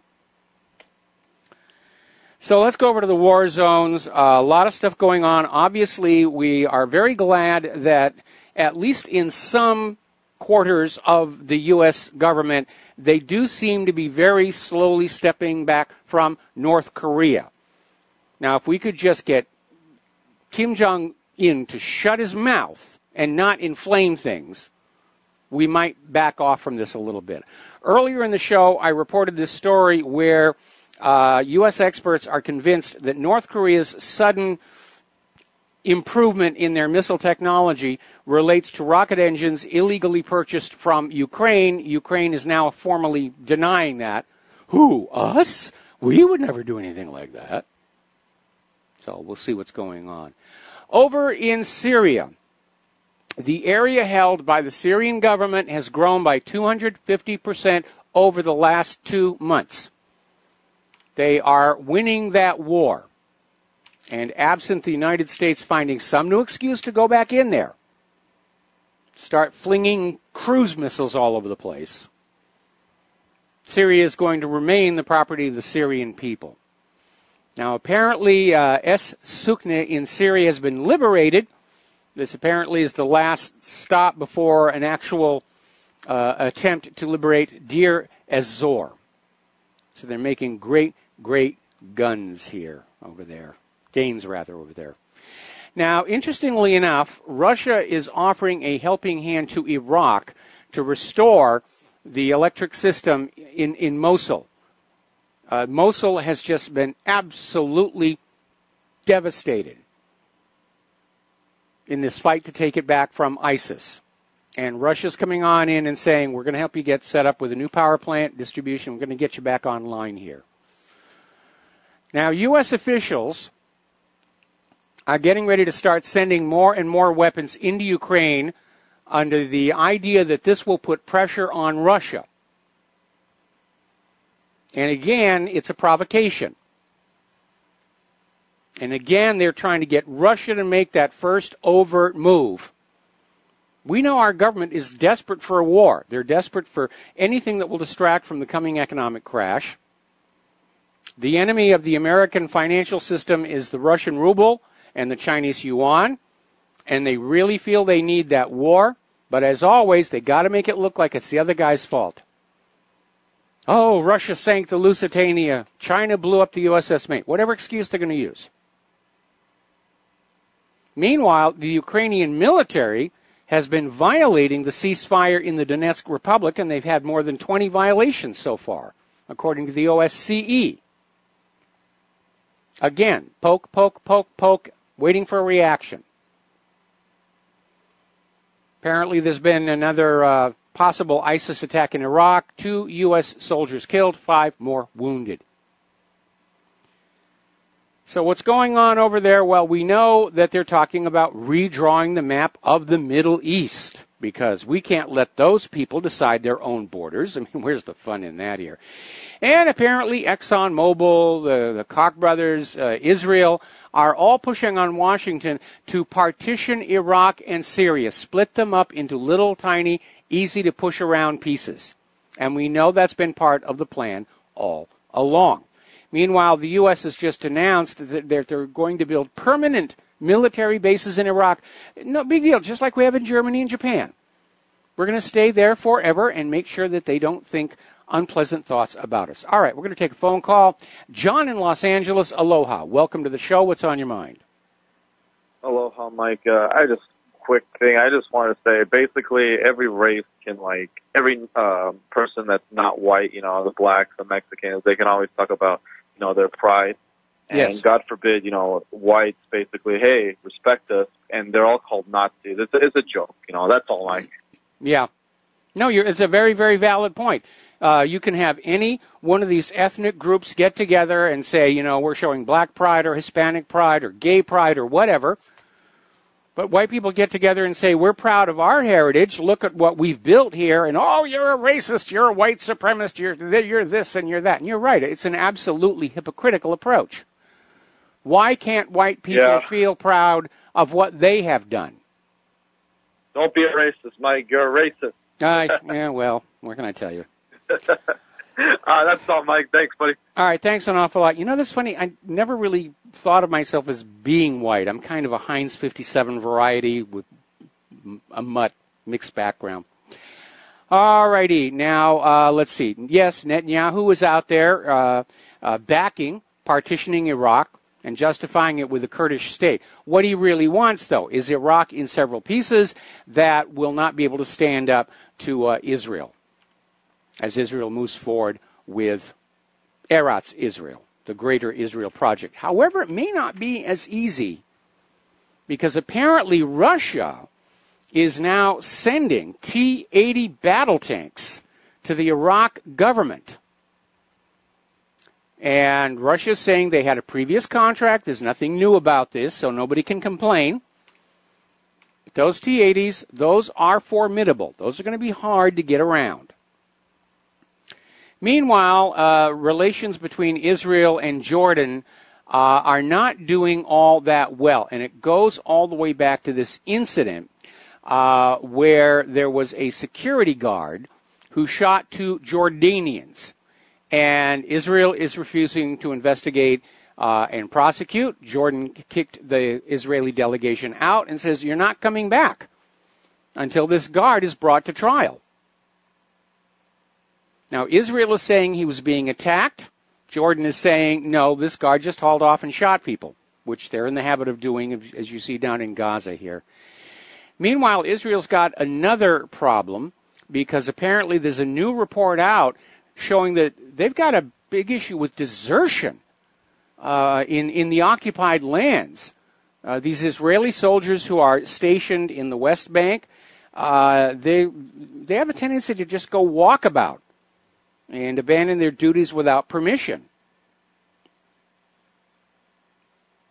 So I think Israel's government has lost the illusion of having a moral right to be there, at least among their own military. Remember, this all goes back to Sun Tzu and the Art of War, where you have to have a military that believes in the moral rightness of what they're doing and a civilian population that believes in the moral rightness of what they're doing. And Israel seems to have lost both of those, just like our U.S. government has lost the illusion of moral rightness in all of these wars, both among our military and our civilian population. Now, do you remember that brief interval where Tony Blair was this Middle East peace envoy? You know, huzzah, huzzah. Well, the Sunday Telegraph is revealing apparently he was being very well funded by a wealthy Arab state when he was out there. And apparently Blair was getting funding from Abu Dhabi, which says, did this guy have a conflict of interest? Yeah, I think so. We'll be right back. And aloha, America. Welcome back to the show here, talking about the international scene in the war. Apparently, Iran's parliament have just voted to boost their missile production, which, of course, was this big issue with Donald Trump saying, well, this is not in the spirit of the P5+1. How dare they make missiles to shoot at us when we invade them? So the Iranian parliament basically has voted to boost missile production and apparently emphasized the point by chanting death to America after the vote.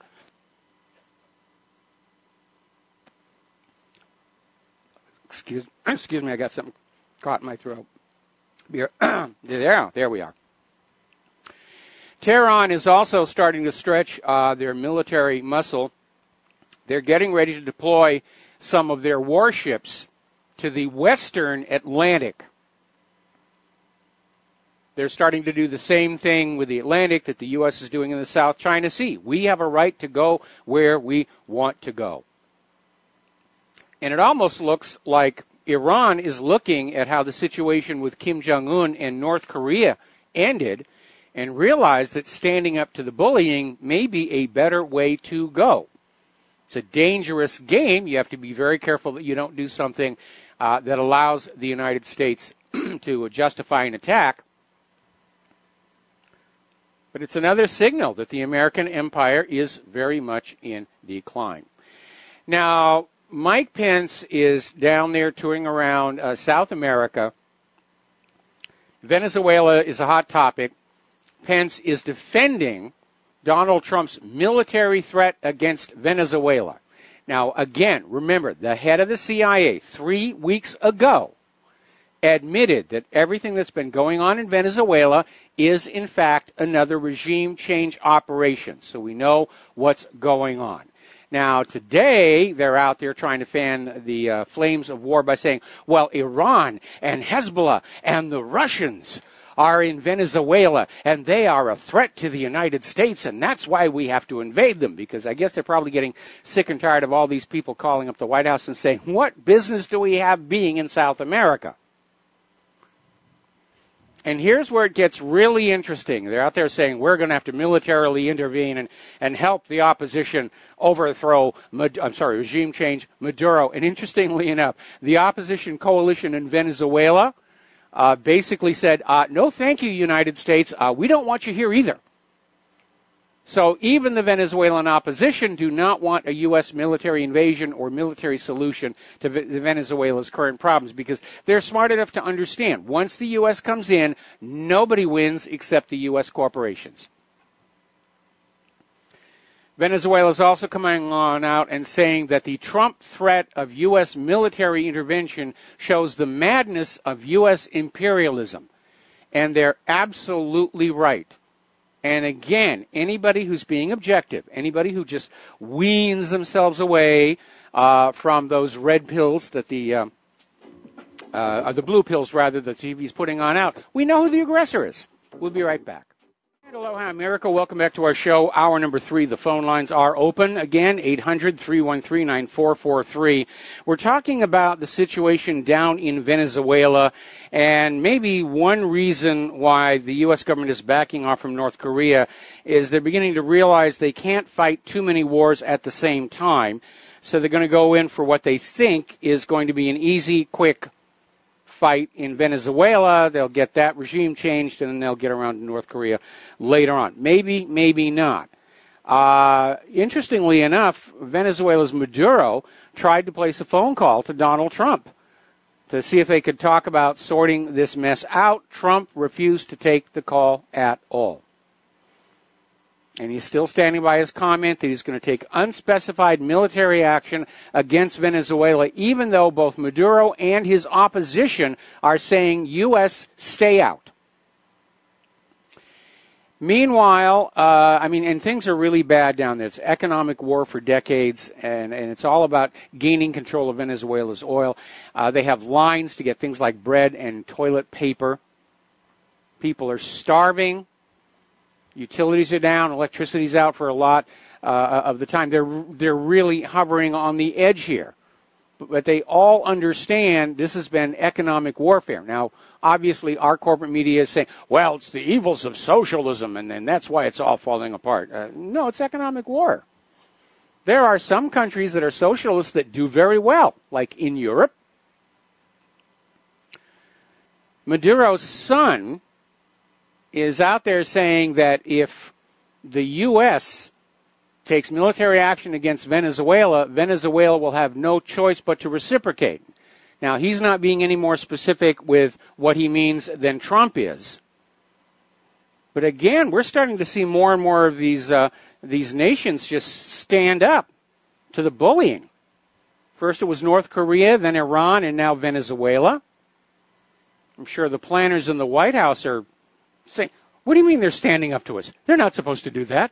We're the exceptional, indispensable nation. All right, let's talk about the economic news here. I read this story and I think about that old Beatles tune, The Tax Man, which, by the way, the Beatles wrote when they ran afoul of the Internal Revenue Service. And toward the end of their career, they were in this odd situation where the four Beatles could not actually stand in the same place, because some were in trouble in the U.S., some were in trouble in Canada. Everyone kept saying, are the Beatles ever going to get back together? No, they never are. And the reason was all kinds of tax issues that were outstanding. So, as you know, one of the big things that is going on right now is the Airbnb, where people are renting out their homes or part of their homes to vacationers. It's sort of a more flexible, more peer-to-peer version of the bed and breakfast, of which we have we used to have a lot here in Hawaii, not as much anymore. They've gone into decline ever since TSA. Germany and France, however, have decided that it's another taxation opportunity, and we're talking about over and above taxing the income that is coming into their household. They want to have a special surcharge tax for people who rent their houses online. So, again, every time a national economy gets in trouble, what's the first thing they do? Oh, we're going to go out and do another tax here. There's nothing left to tax. That's the problem. There's no new wealth coming into Europe or the United States. And what we have are these various government agencies that are simply fighting over what's left. Now, the rising tension on the Korean Peninsula, which may back off a smidge, but only a smidge, is stimulating interest in precious metals. And apparently sales of gold bars are soaring because everyone understands in the event of war, having some gold, silver, is probably going to be a really, really good idea. Pension funds are still in trouble in the news. Apparently, most pension funds did not generate much of a return in 2016. They're holding their value. In some cases, they actually lost value. So the economy is very, very fragile here. Now, we mentioned this at the top of the show, but we're going to do it again. Trump has warned Xi Jinping that the trade war with China has begun as of today. And again, you have to wonder about the arrogance of the United States, where they're getting ready to have a trade war with China. They're encroaching on the South China Sea. At the same time, they turn around and say, well, you got to help us with North Korea. Doesn't really make a lot of sense. Okay, we're going to take some phone calls. Bernie in Missouri, aloha. Welcome to the show. What's on your mind? Thanks for taking my call. My wife was on the internet a while ago, and she was talking about the Bundy trial. Yes.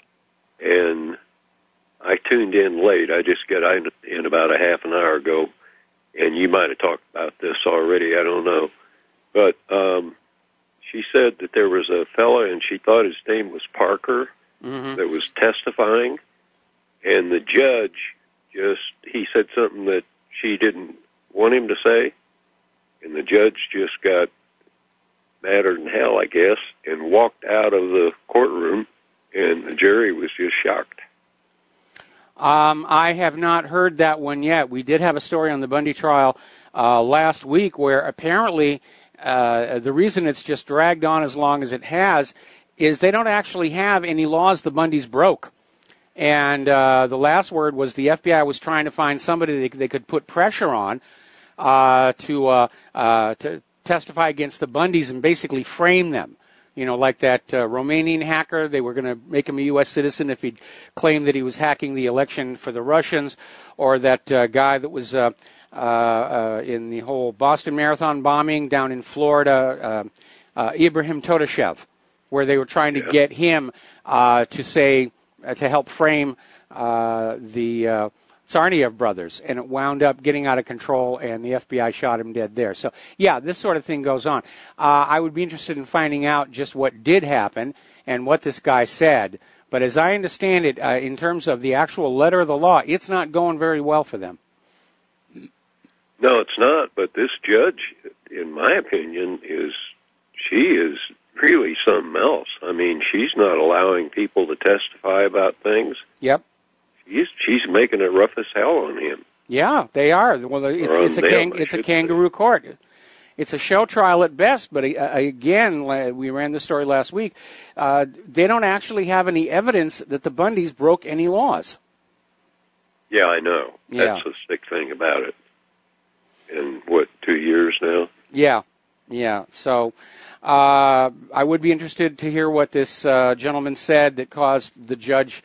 I assume that the judge just declared a recess. I mean, she didn't just get up and run from the room, did she? No, she got up and walked out of the courtroom, and the jury was sitting there wondering what the hell's going on. Yeah, I'd be very curious about what that was all about. Yeah. Well, you might check it out. Okay. Find out what went on. It sounds like she's kind of a nutcase to me. Well, you know, the government may have something on her, and they simply said, you got to convict these guys, you got to get the jury to convict these guys, or we're going to expose whatever it is she's been doing, and that would put her under tremendous pressure, especially if there is, in fact, no evidence of wrongdoing on the part of the Bundys. Yeah, well, that's true, but she's sure doing a good job. That's the case. All right, well, listen, Bernie, thank you very much for that. I'm going to try and look that up a little bit later in the day today. And we're going to do a quick shout-out to our on-air affiliates who are just now rejoining the network. And going back to the phones, Mike in Maryland. Aloha. Welcome to the show. What's on your mind? Hey, thanks for taking the call. I called into C-SPAN this morning right at 7:30. Mm-hmm. And on their archives, they actually list each individual phone call with the transcript. Yes. And guess what? My phone call was scrubbed. Imagine my shock. What did you share with them? I'll try to be as verbatim as possible, if I can use that as a verb. Here's the topic, and I'll read it to you. And it was a short conversation. President Trump's remarks on Charlottesville, violence, enough? So that was the topic.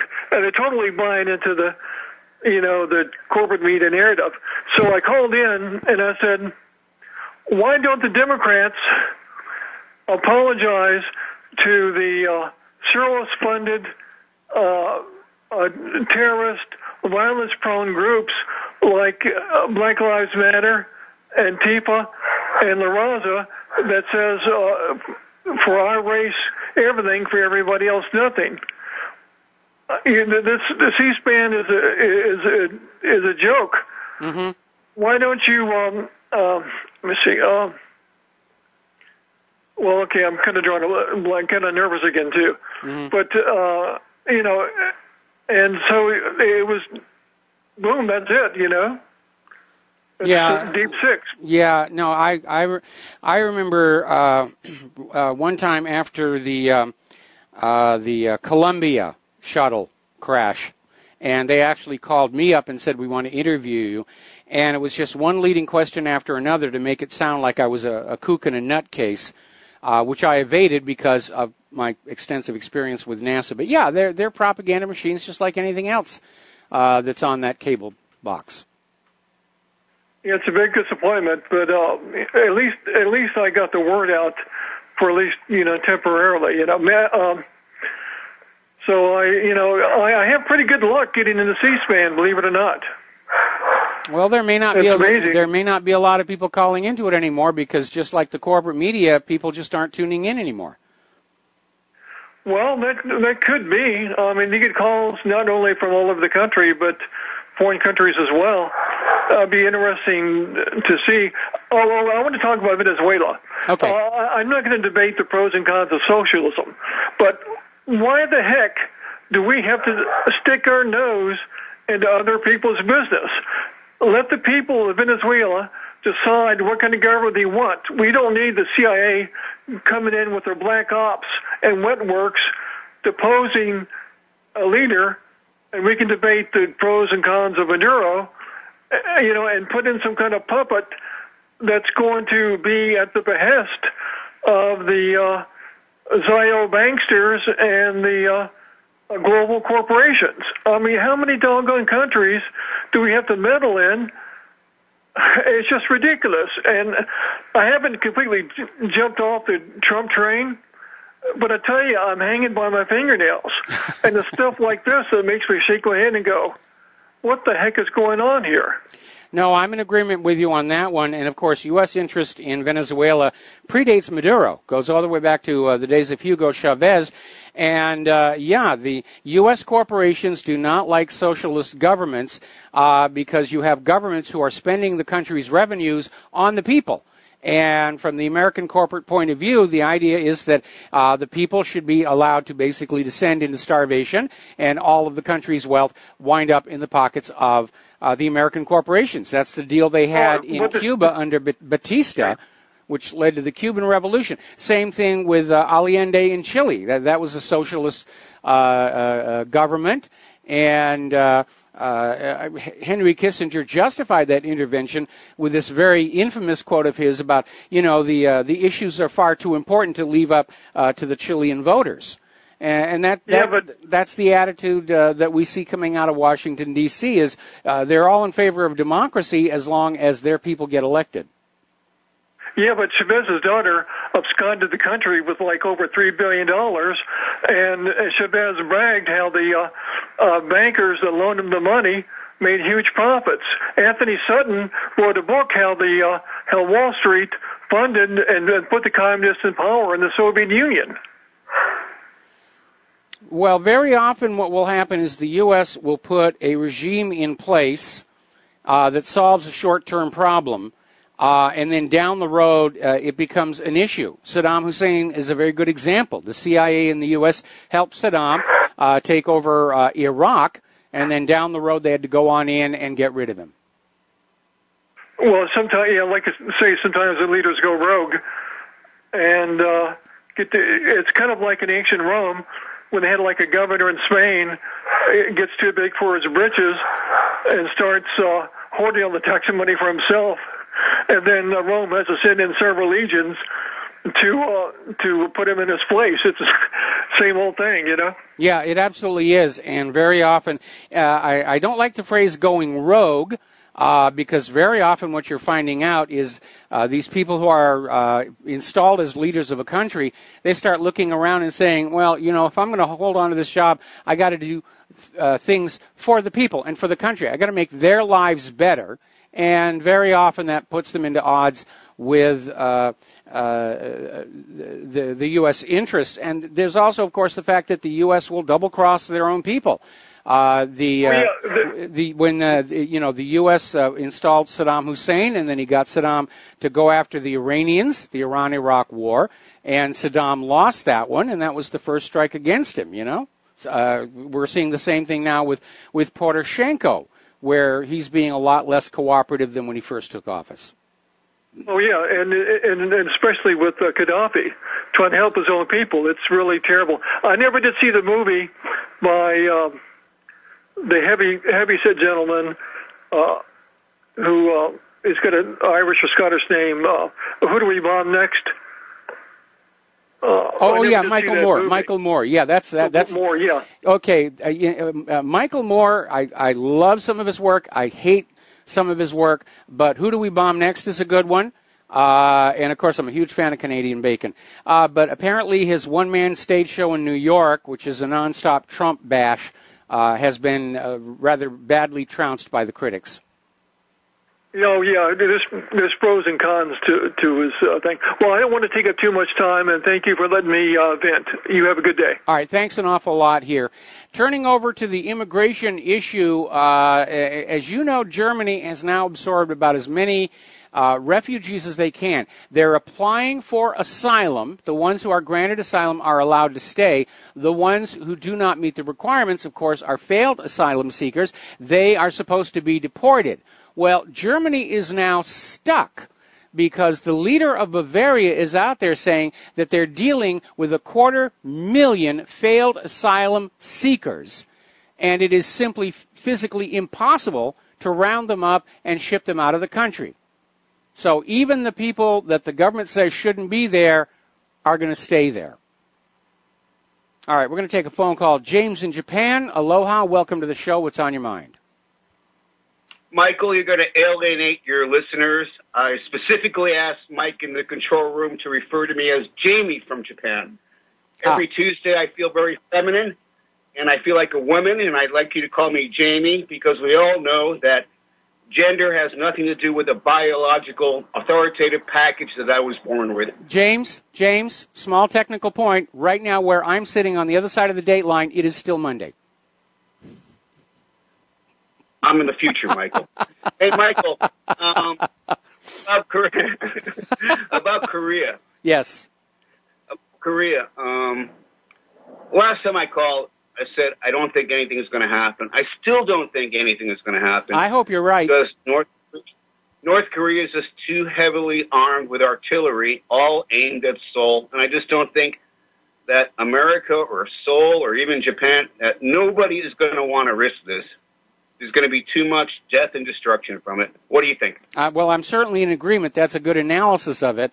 The problem is that we're seeing our government is badly factionalized. And there is a faction that just wants more war and to heck with what the consequences are going to be. And the big issue is when they talk about a decapitation strike against Kim Jong-un and his nuclear arsenal is they cannot guarantee that they're going to get them all. We've been hearing all these wild speculations about how many warheads he's got. The last number I heard was 60, but nobody really knows, nor do they know where they are. I'm sure by now, whatever warheads Kim Jong-un have been dispersed.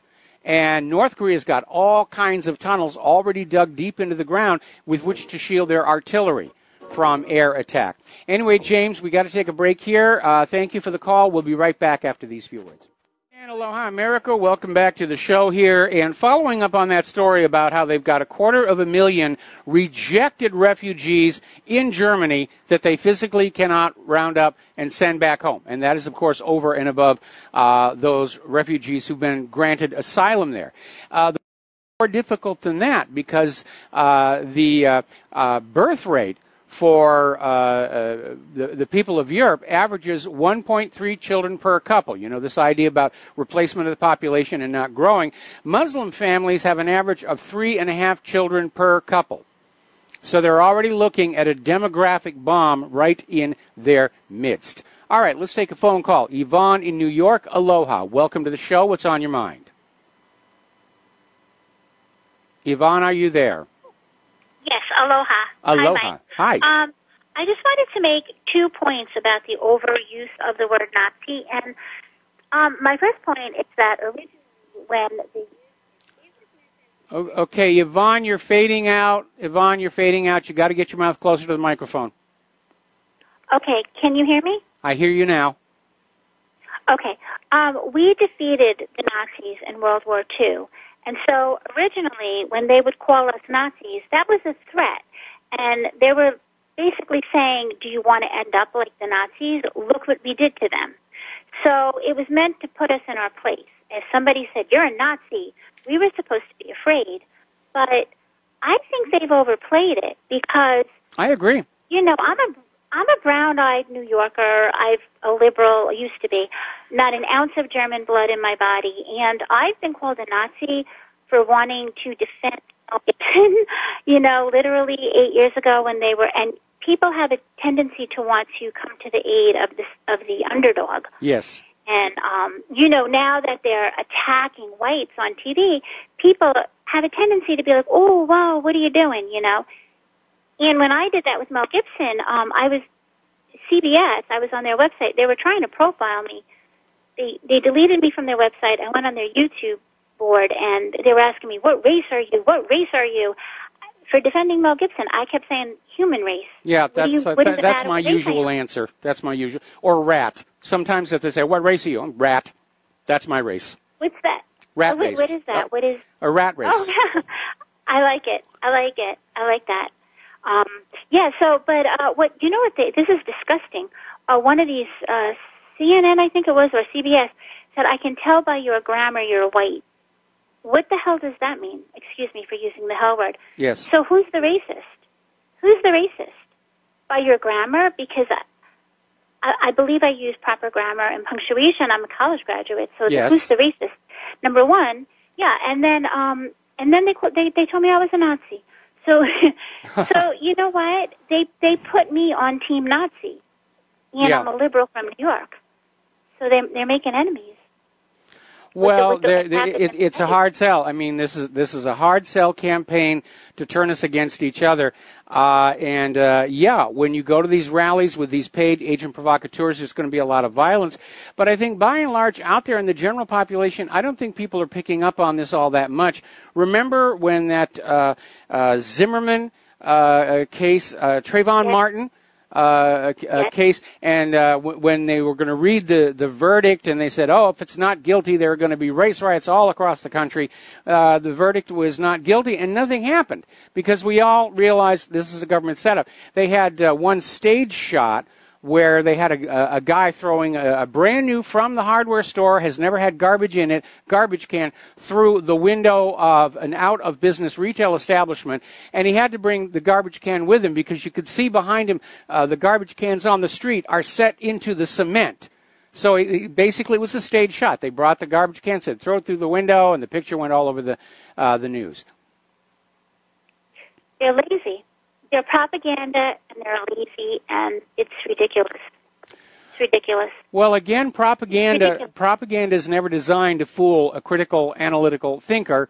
Propaganda is aimed at people who don't want to think at all. They just want to sit there and be told that everything is hunky-dory and the government's got everything under control and the economy is great and humans are warming the earth. But more and more people are standing up and saying, you know, none of this is making any sense at all. Yvonne, got to let you go. Got to do a break for commercials. We'll be right back. Aloha, America. Welcome back to the show here. And a couple of quick stories. I got callers waiting on the line. I'll get to you in just a second here. Apparently, over in parts of Arizona, they are discovering fleas that are carrying the bubonic plague.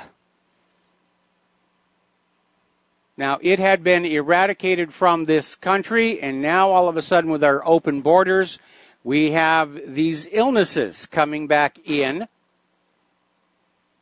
Plague, scabies, H1N1, maybe Ebola eventually if we're not careful. I mean, it really is ridiculous. This idea of open borders and a one-world government and, you know, by golly, we're just... You know, no sacrifice is too great, including an epidemic. All right, we're going to go back to the phones here. Anthony in California, aloha. Welcome to the show. What's on your mind? Yes, hi, Mike. Thanks for taking my call. You said earlier that about Venezuela, that our government or the mega bankers are against them because of socialism. Well, it's a little more complex than that. I mean, one of the issues is that socialist governments tend to spend the nation's wealth on the nation's people, and that makes it unavailable for harvesting by outside corporations. The other issue, of course, is control over Venezuela's oil and what currency it will be traded in. Okay, that's understood earlier, but from my understanding isn't it that Soros and the Bilderberg Group want the rest of us serfs to be dependent on the nanny state? Oh yeah. That's why they support the Democrats, the socialist Democrats, especially here in California. You know. Mm-hmm. So anyway, I just wanted to make that. I wanted to ask you. Isn't that the case though? I mean, Soros and his Bilderberg buddies in his New World establishment wanting to have a socialist state for the rest of us, the serfs? Well, basically it depends on how the socialism is being managed. Now, in some countries, like you find in Europe, basically the government is returning to the people, pretty much all of the money it takes from them, and that's a socialism that does work. Then there are other countries that are called socialist where the government will take all the money and only give back to the population the bare minimum needed to keep them alive, and that, of course, frees up a lot of other wealth to go into things like wars and corporatism and so forth. So it's not like there's an absolute carved-in rock set of rules as to what constitutes socialism or fascism. They're constantly evolving with the ultimate goal, of course, of any government, which is to extract the maximum wealth and work product from the population for the minimum amount of upkeep. Okay, well, our government is not working that way. No, it is not. It seems like they're taking money from us and trying to squeeze us to death. I mean, the middle class is no longer. There is no middle class in the San Francisco Bay Area. Yes. People are running out of California, going to Texas, going to Arizona, Nevada, and I'm even thinking of doing the same thing. Well, I mean, I mean, Claire and I, we're still trying to figure out a way where we can afford to get back to the mainland, but we're in no way would we go to California. They've gone nuts over there. And that's a shame because Claire's originally from San Francisco, and I personally have a lot of very good memories, both from San Francisco and the whole Hollywood film production community, as well as JPL and the rest of that. But looking at what's going on over there, they're luring these people on with promises of a workers' paradise, and they don't seem to realize it's going to be about as badly managed as the former Soviet Union. In fact, somebody actually just sent me one of the Antifa leaflets that apparently was being handed out in Charlottesville. And let me actually read this to you because you want racist hatred, this is it. And it starts up at the top. The evil white race must be destroyed. The white racist and their Hebe masters must be purged from the face of the earth.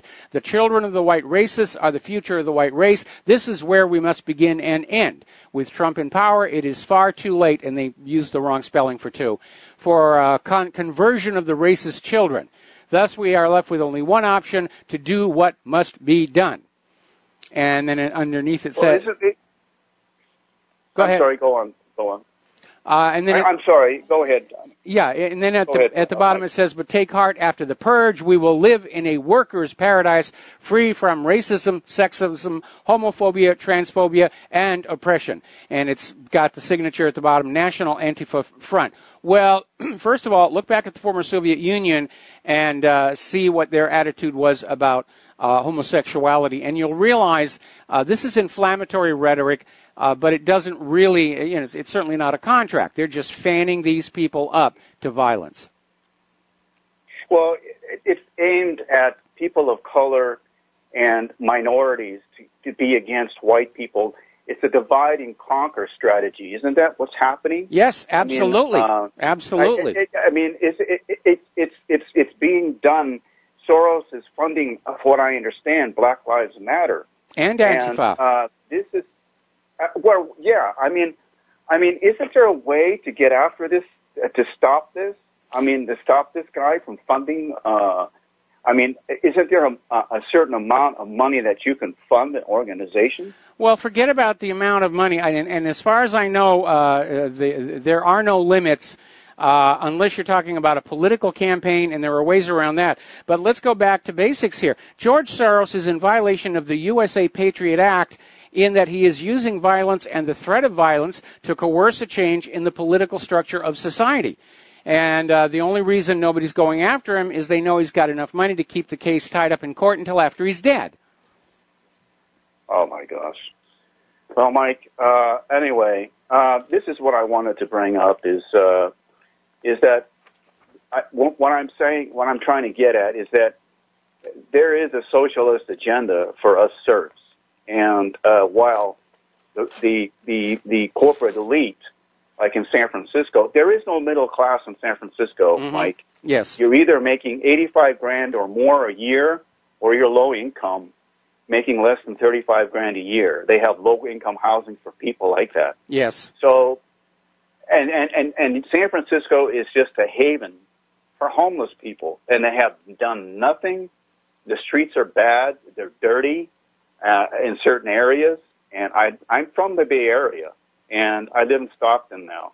And anyway, what I'm trying to get at is that there is a socialist agenda, what I see, and correct me if I'm wrong, that that's why they support the Democrats, because the Democrats here in California have a socialist agenda.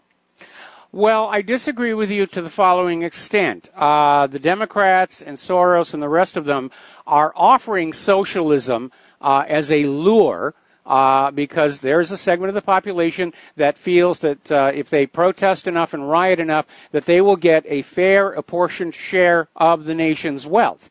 But what is in reality being implemented is fascism, which is where all the wealth is concentrated at the top, and everybody else is living on handouts or welfare or minimum wage jobs. From what I understand, fascism is the government takeover. I mean, a government takeover of businesses, Isn't that fascism? No, actually, fascism, and Benito Mussolini said it should be called corporatism. It is when government moves over and aligns with corporate interests against the general population. And that's exactly where we are right now. Now, in a proper functioning nation, a republic, the government is supposed to stay in the middle, balancing the desires and greeds of the corporations against what's best for the population. Things like, we're not going to let you sell a bad product. We're not going to let you endanger workers on the oil platforms. But we have seen over the last several years where all the instruments of government are acting like they're agents for the corporations. Minerals Management Service ignored the fact that the blowout preventer on the Deepwater Horizon was 4 years overdue for maintenance. Securities Exchange Commission ignored what Bernie Madoff was doing for 12 whole years. We have the FDA basically totally in bed with the vaccine, medical industry, and GMO. And there are no safeguards left protecting ordinary people. It's the government is now out there saying you will buy the vaccines. We don't care if they're dangerous. You will eat the GMO. We don't care if it's dangerous. That is the essence of a fascistic dictatorship. Okay, Mike. One other thing. When will Donald, as he promised, to drain the establishment swamp in Washington? Because this is all part of the establishment there. Well, right? I think Donald Trump is all of a sudden realizing that swamp was a lot bigger and deeper than he was expecting, and it doesn't help the fact that he keeps hiring the crocodiles from the swamp into the White House staff. Oh, my God, Mike. Okay. Thanks a lot, Mike. All right, thanks an awful lot. We're going to switch over to Nancy in New Jersey. Aloha, welcome to the show. What's on your mind? Yeah, I listened to Dick Morris reports. He was, very influential starting back in the Clinton government or whatever. And he's been putting out some really good reports on how government works. I don't agree with everything, but one of his recent videos, he talked about how one of Obama's objectives was to make the population where they don't want to work and just get government handouts. And he says that looking at the job numbers and how many people are applying for these jobs in the United States is frightening, because the people have elected what he wanted is to not work and to live off the government. Well, it sounds really good, but the issue is, where does all that money come from? Because you can't just keep creating the money out of thin air to give to a population to buy their loyalty. Sooner or later, you're going to inflate the value of that currency to worthlessness, which is what happened in Zimbabwe. If you're going to run a country in a business-like manner, people have got to work producing goods, services, agricultural produce that other countries will want to buy. And that is really where our economy has broken down, is everybody's scrabbling over what wealth is still out there, and the machinery by which ordinary people can trade their labor for decent wages and salaries is all but gone. And part of it is the declining education, which justifies the H-1B visa problem. And the other part of it is because the financial sector got complacent on the Bretton Woods arrangement, they've allowed our manufacturing to decline or to be moved to other countries, along with all the jobs those create. And nobody wants our GMO agriculture. They're in a heck of a corner right now. And, I can almost smell the panic wafting over the Potomac. Yeah, it was, I pay attention a lot for many years, and I was like, this is true, because I see a lot of the youth where they've just given up and decided, I don't have to work. Well, that's the promise being made by the Democrats, and it's a very bad work ethic. I mean, I grew up in an age where everybody wanted to have a job they could be proud in. And yes, we all wanted to make some decent money along the way, but, we wanted to go on out. Claire wanted to be a composer and a choir conductor, and originally I wanted to work in the space program, and when that kind of fell apart, I said, I'll go and do in the movies, And you had those jobs not just because you were getting a paycheck, but because part of your self-esteem was there. Now, your self-esteem is all based on what fashion accessories you can buy at the mall and your participation trophies. And that's a dead end for any kind of an evolving society. Yeah. No, I think we're in trouble. Yeah, we are in trouble. With with the youth. I mean, there's very few that I see from my kids' class. My kids are going to college and pursuing something. Their friends aren't even interested. Yeah. Well, at this point, let's be very honest. For many people, going to college is actually a bad idea because you're going to wind up deeply in debt with a degree for a job that doesn't exist. So and this is for all the families out there, when your kid's talking about end of high school, going forward into college, you're going to have to really evaluate what's out there. Now, when I was wrapping up in high school and I'd won this science fair, so I'd come to the attention of people at JPL. Before I made that commitment, we actually did a job search. And yeah, at that time, aerospace was booming. When I come out of college with a degree, there will be jobs for me. And there were for a while. Then there was the post-Apollo crash.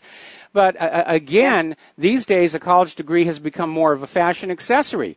And so we have all these people who've gone $30,000, $40,000, $60,000 in debt to be an art history major or a woman's study major or all this other stuff. And it's amazing to see all these women come on out there and say, well, men are making more money than I am. Oh, really? What was your major? Art history major. Well, maybe if you'd majored in electrical engineering, you'd be drawing down a decent paycheck.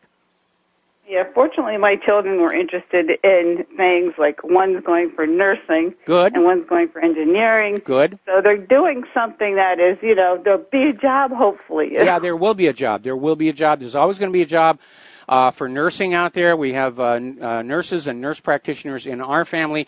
And at some point, there's going to be a turnaround where they're going to start rebuilding the infrastructure of our country. And we're going to need some really good, skilled, trained engineers.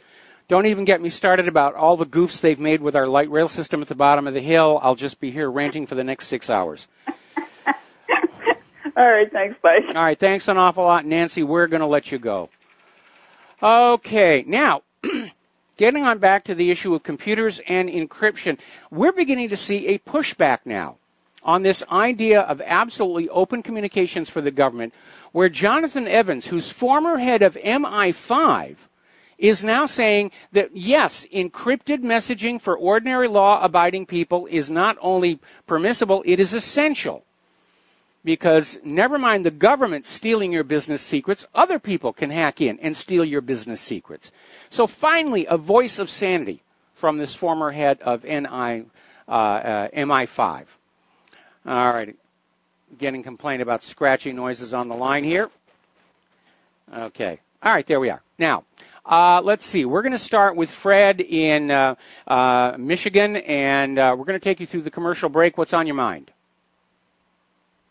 Michael. Yes. The space program. Yes. Okay, a couple years ago, it's probably still on YouTube. I haven't checked recently, but Project Orion. Oh, yeah. Was okay, and the purpose of which, this was a panel discussion, NASA folks and astronauts. Okay, Fred, I'm going to put you on hold. Do not hang up.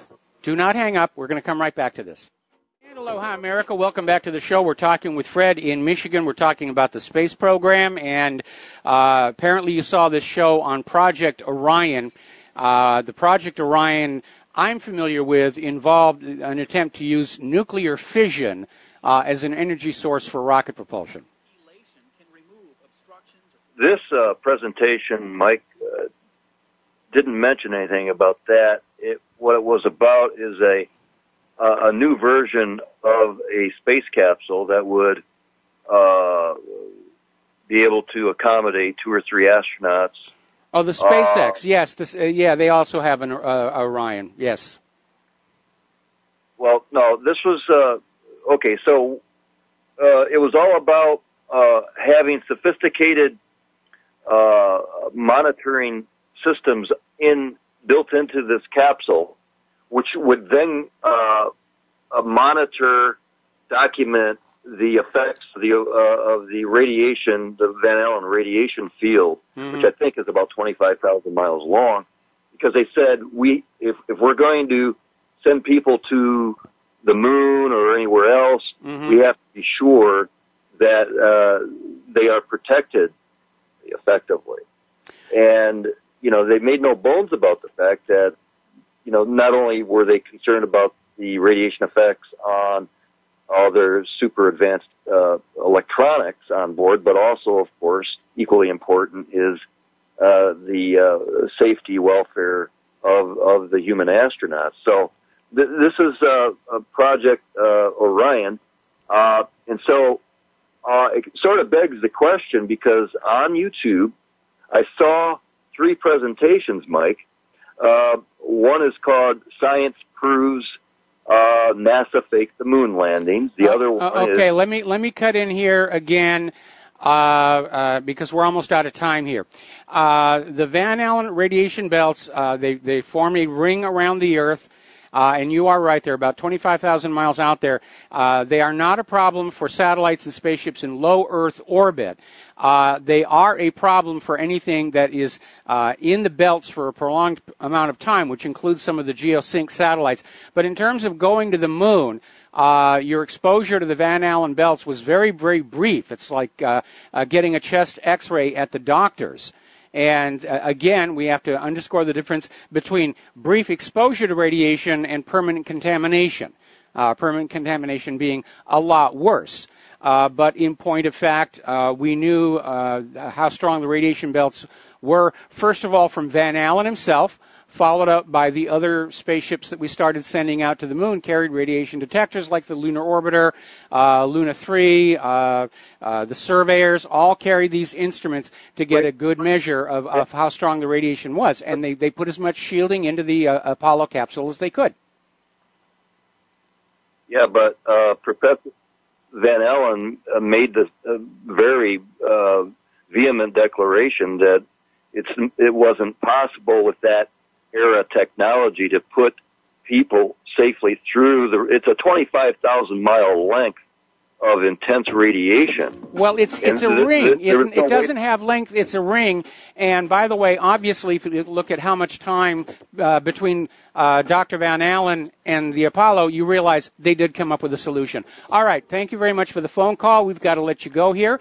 We're going to get out of here and get something useful done with the rest of the day. Please stay tuned for John Stadtmiller's program, and we will be back here tomorrow on the Republic Broadcasting Network. So stay safe, stay skeptical, stay informed, make good choices, share what you learn here with everybody that you know. We're still trying to push back against this war agenda. We'll be back tomorrow. Aloha, America.